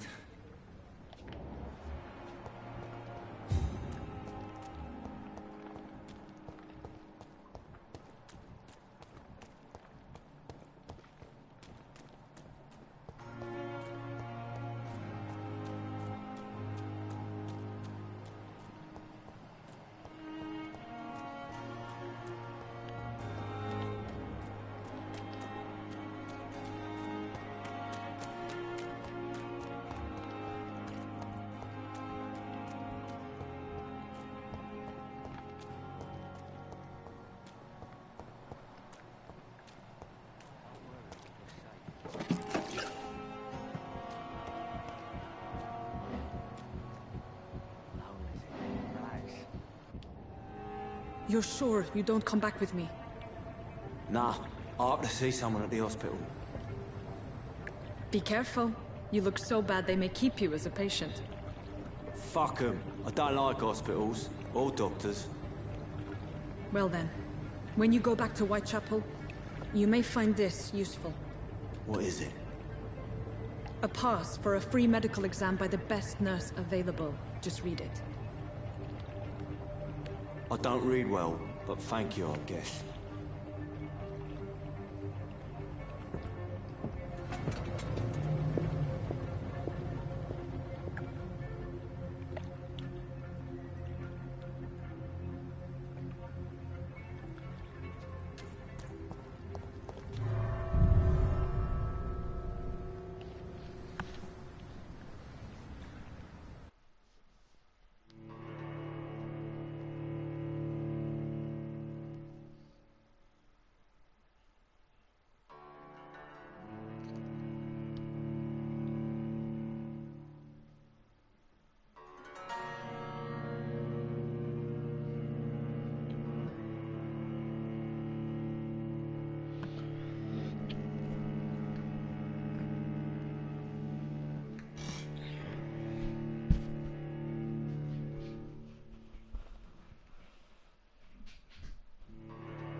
This man has been savagely attacked and dragged to the floor.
I have this thirst for blood.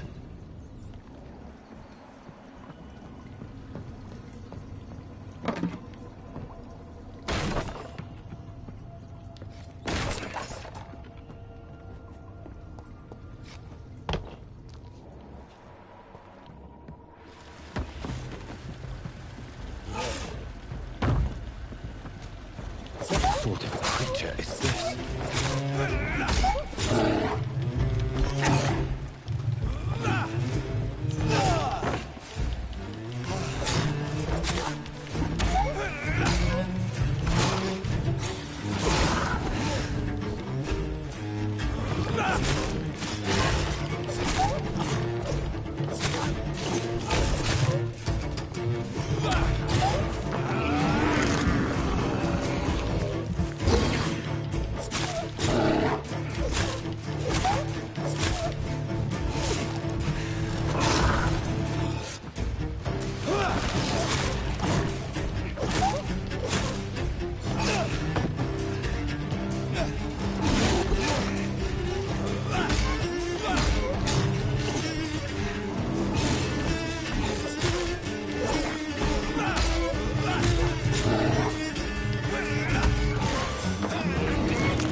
Not a lot to check, but I should anyway.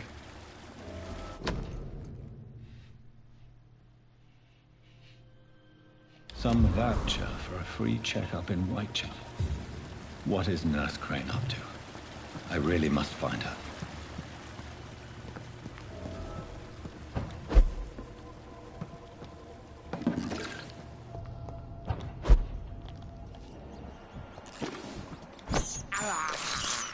I can't believe I'm doing this.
Are you injured, sir? Help me get out of here. I need to get out. I'm Dr. Reed, and I'd be glad to help you, but you must calm down first.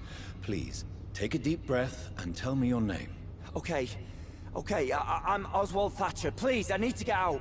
Mr. Thatcher, your friend Newton sent me to help you. Do you remember him? Yes, I do. Good. Now leave this place and enjoy the cool night air. It's quite invigorating. I'm sure you'll feel better if you do.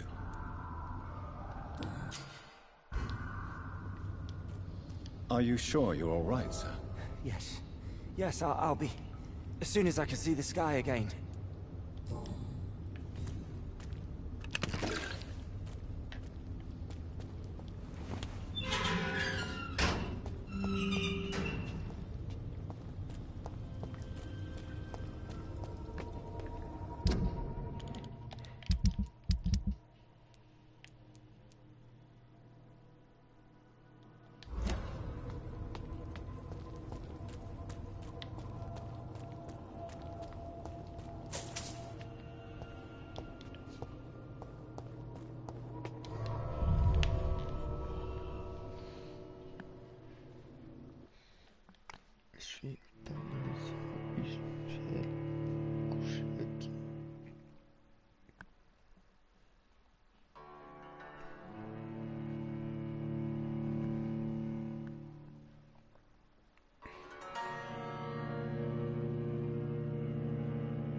Antes séjourner.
Have you found Oswald? Not yet, sir.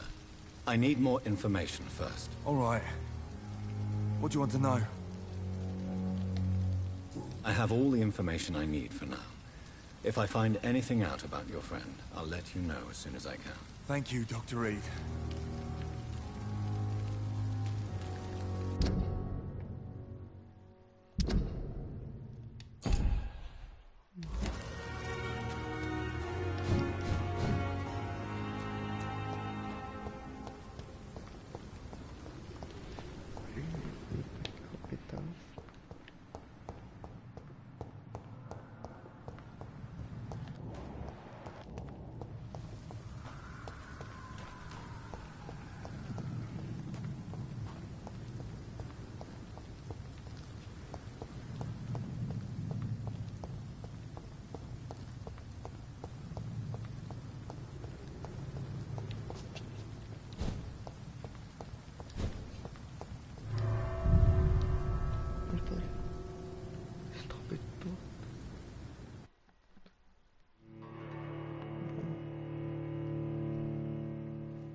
Bloody leeches every night. Die, vermin!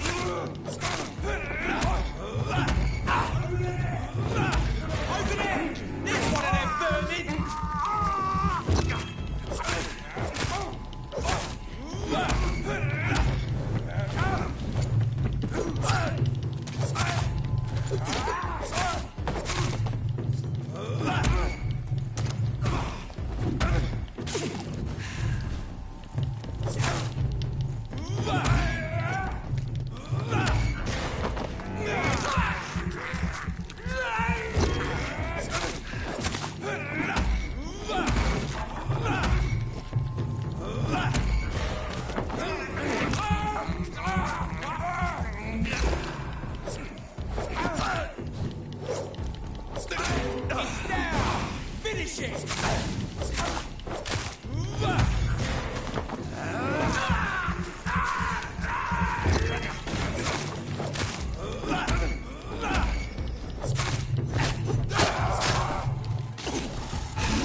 Whitechapel.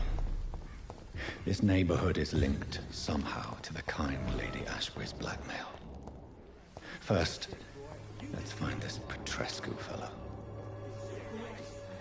Fuck you all! Fuck it all! Stop it now, Albert! Stop it!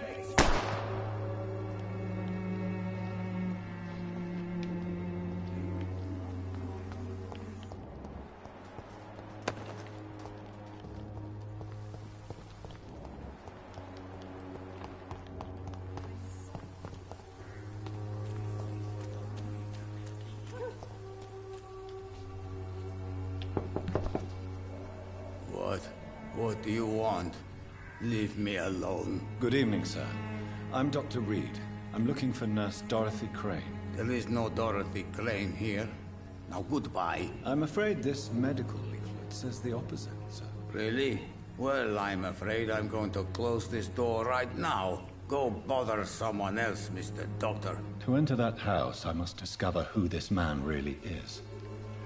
Maybe I could start by observing what he's up to.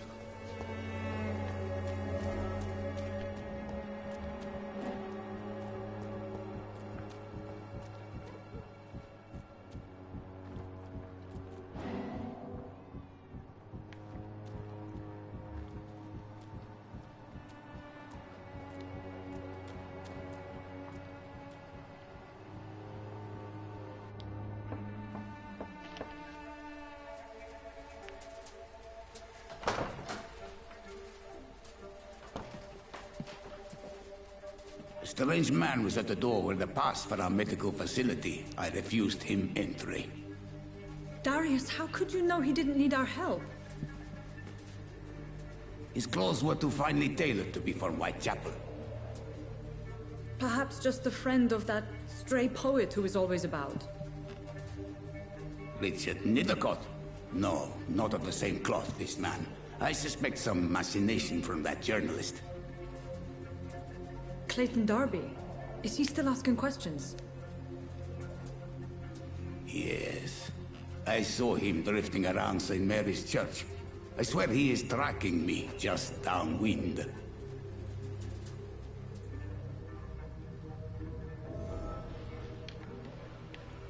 I must talk to that journalist or the poet. They must know about Darius. Nearby the church they just mentioned.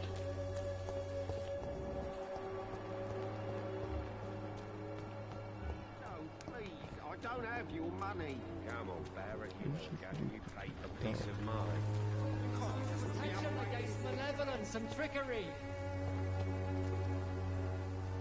Excuse me, sir. Are you familiar with this part of town? Name's Clayton Darby, reporter. Sorry, I'm new to Whitechapel. But perhaps you could help me since you're a journalist. My name is Jonathan Reed. Dr. Reed, a famous surgeon. I'll gladly help if I'm able, sir.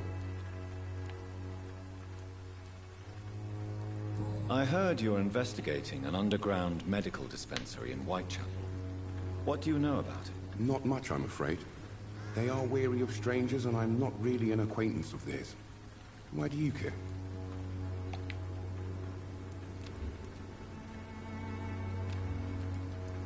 It's confidential.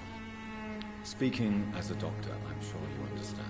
Are you sure you're not just concerned about the repercussions that a scandal involving a certain Nurse Crane from the Pembroke Hospital would bring? Without a doubt, you are a damn fine journalist, Mr. Darby. What do you know of her accomplice, a man named Darius? I don't know much about the man. He's very cautious. Never goes out.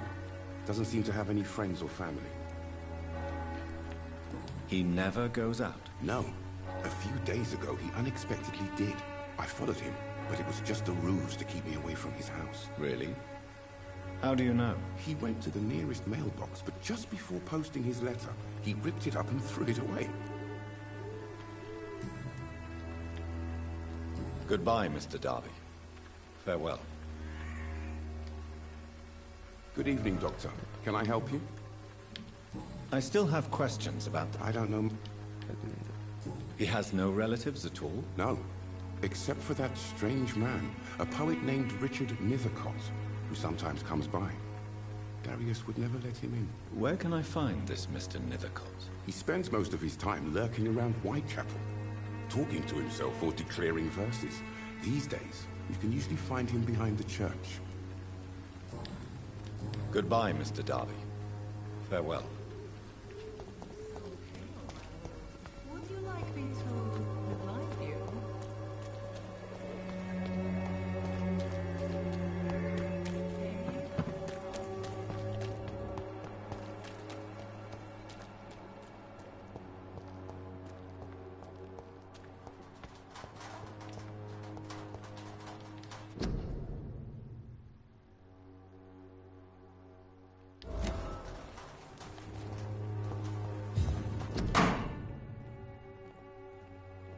The content of Darius' letter to his children could give me more leverage to enter.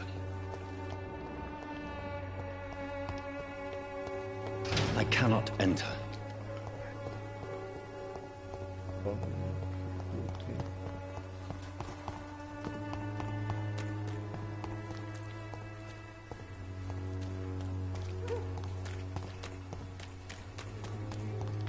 For there is no protection against malevolence and trickery.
Good evening, sir. I'm Dr. Reed. I would like to ask you a few questions. Please be my guest. Although I may not be the best informant regarding this part of town, my words speak about that which the eyes cannot see. Really? Are you an artist of some kind? I'm a poet, sir. Richard Nethercott, at your service. May I ask you a few questions about the district? Extraordinary part of town, is it not? I'll be glad to help you, if I can. I'm looking for Dorothy Crane, a nurse who lives in this vicinity. Dorothy Crane. Oh, I love the name. The Crane of Whitechapel. Sounds very mysterious. But, sorry, no, never heard of her. What can you tell me about an old man called Darius? Darius Petrescu? Yes, I know him. At first, I thought he was only a small publisher. I invited him to publish my work, but his reaction was pretty clear. Not interested in your talent? Darius is an old political activist who takes delight in printing tracts and lampoons. Those communist activities only require mediocre writing skills. I'll leave you alone, sir. Darius is a bit less of a mystery now. It should not be that difficult to incite him to let me...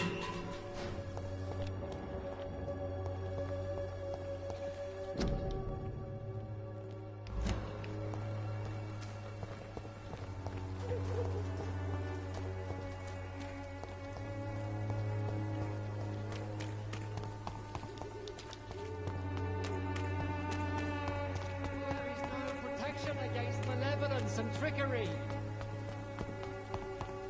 Please, I don't have your money. Come on, Barrett, you know the game. You pay for peace of mind.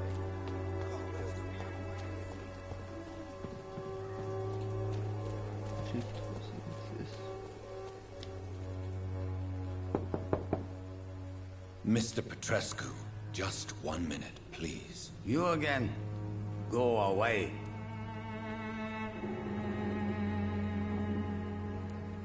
Sir, wait. Stop this nonsense. I know Nurse Crane is here. Shall we speak man to man, you and I? All right. Speak up. Don't you see we're on the same side?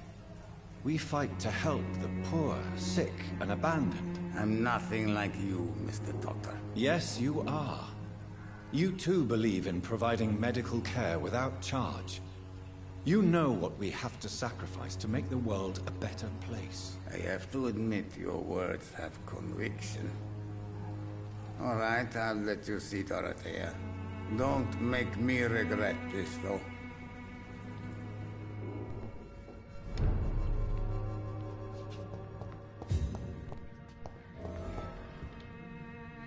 If you want to talk to Dorothea, you must go across the courtyard and take the stairs. We've not been formally introduced. May I ask your name and occupation, sir? I am Darius Petrescu. I'm here to keep snitches and spies away from Dorothea. And I also run this little print shop.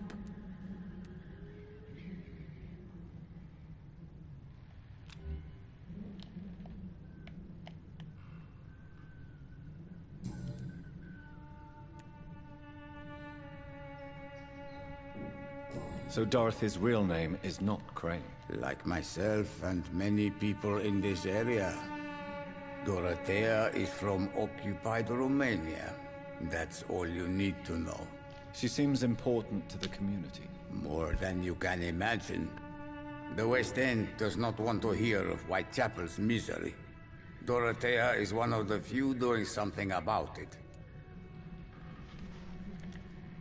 Tell me everything you know about Camellia, the mute florist. I do not believe in the afterlife, Doctor, but I'm almost convinced Camellia is an angel. She volunteered to give out our medical leaflets.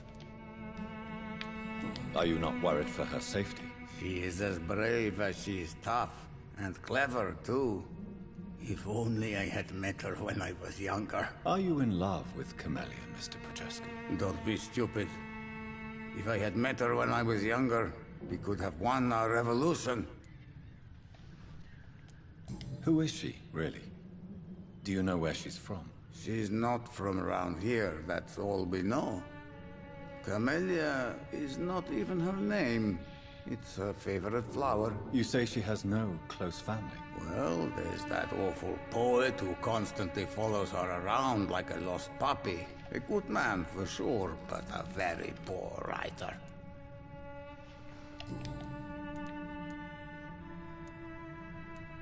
Tell me everything you know. I do not...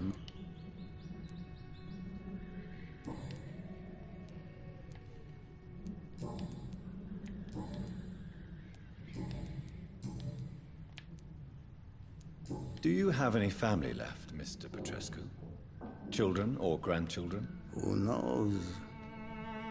I have abandoned my people for so long, they might as well be dead. As dead as I am for them, I suppose. Don't be embarrassed, sir. If you must know, my own father disappeared many years ago, and I forgave him. It's quite awkward to talk about our families like this, but... Thank you, Dr. Reed. I appreciate your trust. This war won't last forever. Did you ever think of returning to your country now it's free? No. I have taught strength and determination to my sons and daughters. I'm an old, dying man who only has memories of better times to cherish. I know you fought for your country when it was occupied, Darius. Tell me more about it. I know my days are numbered, and I know I won't see my homeland again.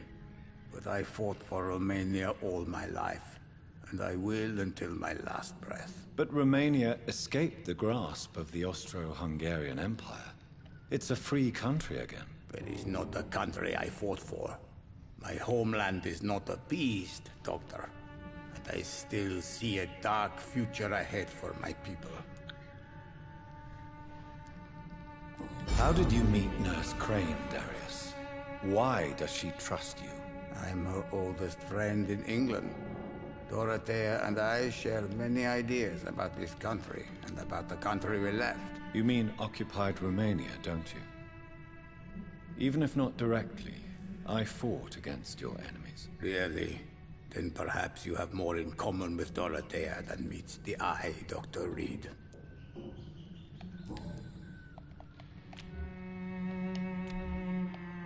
Do you need some help, Mr. Petrescu? I am very tired, but that is all.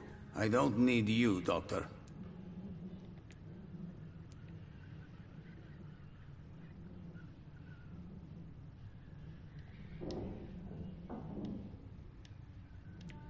Well, if you feel all right, that's fine. Goodbye, Mr. Petrescu.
What do we have here, nurse? Patient Razvan Vasily. High fever running on 3 days.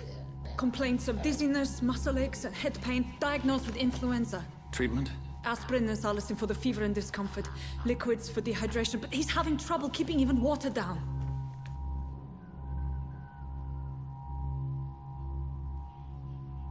Thank you, nurse. Anything else I should know? He did lose consciousness this morning, but he's never had convulsions like these. He's not convulsing, he's choking. He's not getting any air. Skull, hand me that skull. What can I do, Doctor?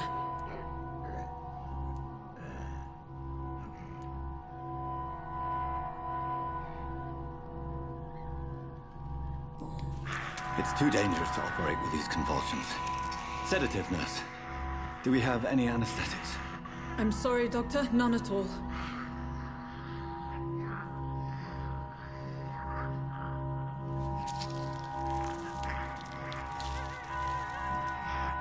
I need to perform a tracheostomy.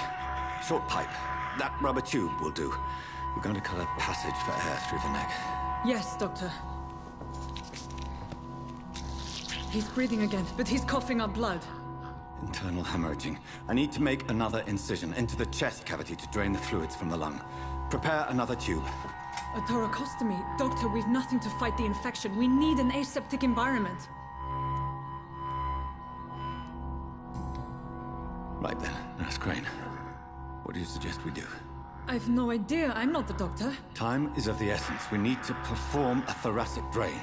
Yes, Doctor.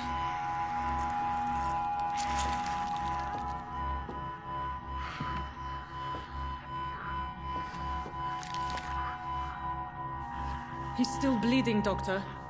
I'm losing his pulse. The drain must have punctured the intercostal artery. There's too much blood. Are you all right, Doctor? I can't see.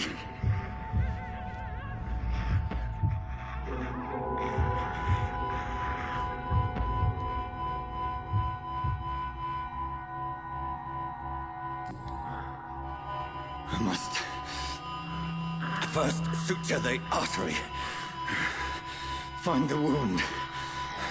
The source of the blood. Needle and thread, Doctor. Good. The stitches are holding. How's he doing? We're losing him. We've lost his pulse. He's dying, Doctor!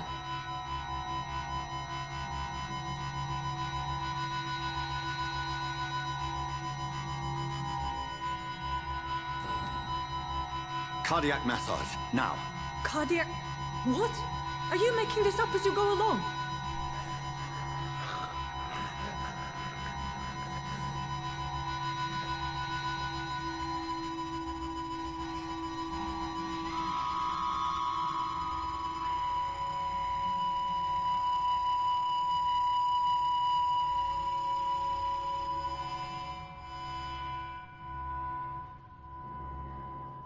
We've lost the pulse.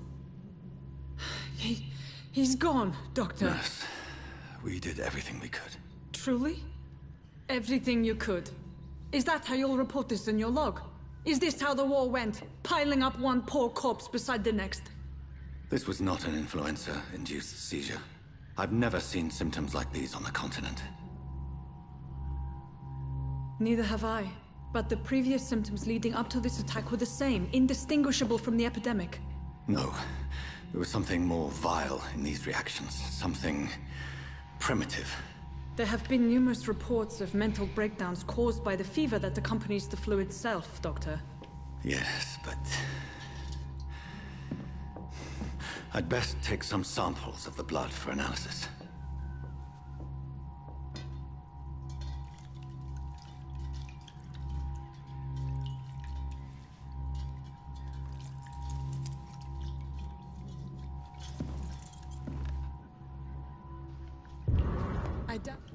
I suspect it was more than intuition alone that led you to us. So, how might I be of service, Dr. Reed?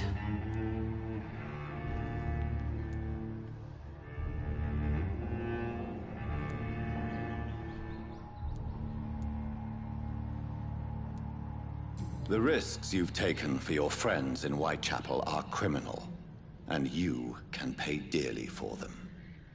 Doctor, you think your warnings scare me? I've stolen and plied, blackmailed and lied, but what else am I to do? I'm all these people have.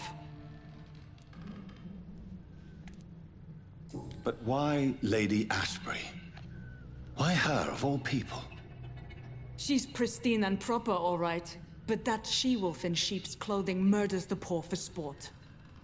I have her where she belongs, and I'll milk her for all she's got. Dr. Swansea is a sensible and honest man. He wouldn't have refused your friend's care at Pembroke. It's easy for you to say, Doctor. These people cannot go to the police, nor to the hospital. They don't even speak English. They depend on me for everything. So, the end justifies the means. Is that your defense? I know you're kind, Doctor. Just another fine-heeled, silver-spooned gentleman who was given the world on a platter. You know nothing of poverty. Nothing of the shame, the hunger, the loneliness. You've convinced me of the sincerity of your actions and their noble justifications. But all the same, blackmail is a crime, and it will stop, Nurse Crane. So, are you going to turn me over to the authorities?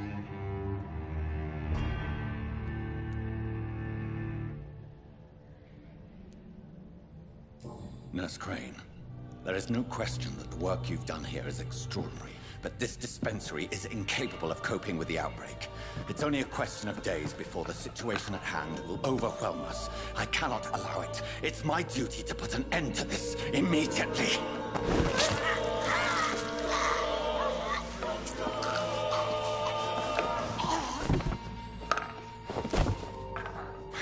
I'm not ashamed. I did what was right. For in the end, I saved lives and you took them. But we had so much in common, Doctor. Don't you see that?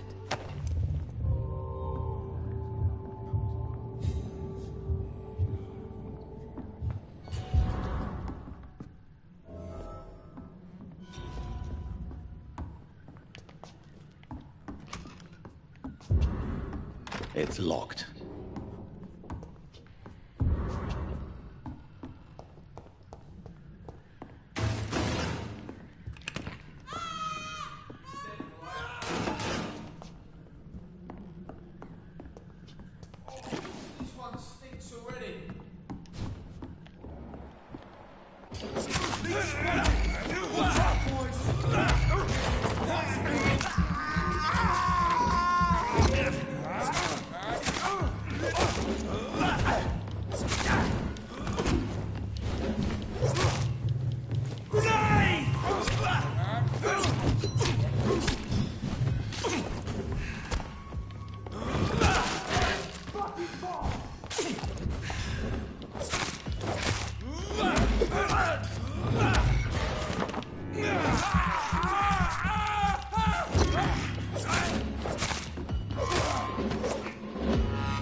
Hello, Mr. Petrescu. Hello, Dr. Reed. Come on in.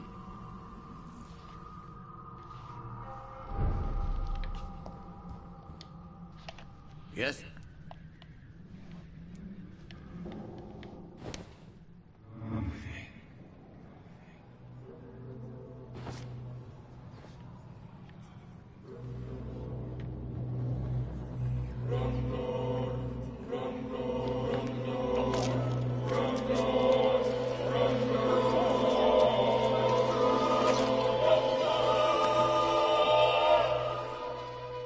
Who will assist Dorothea helping our comrades now that I die?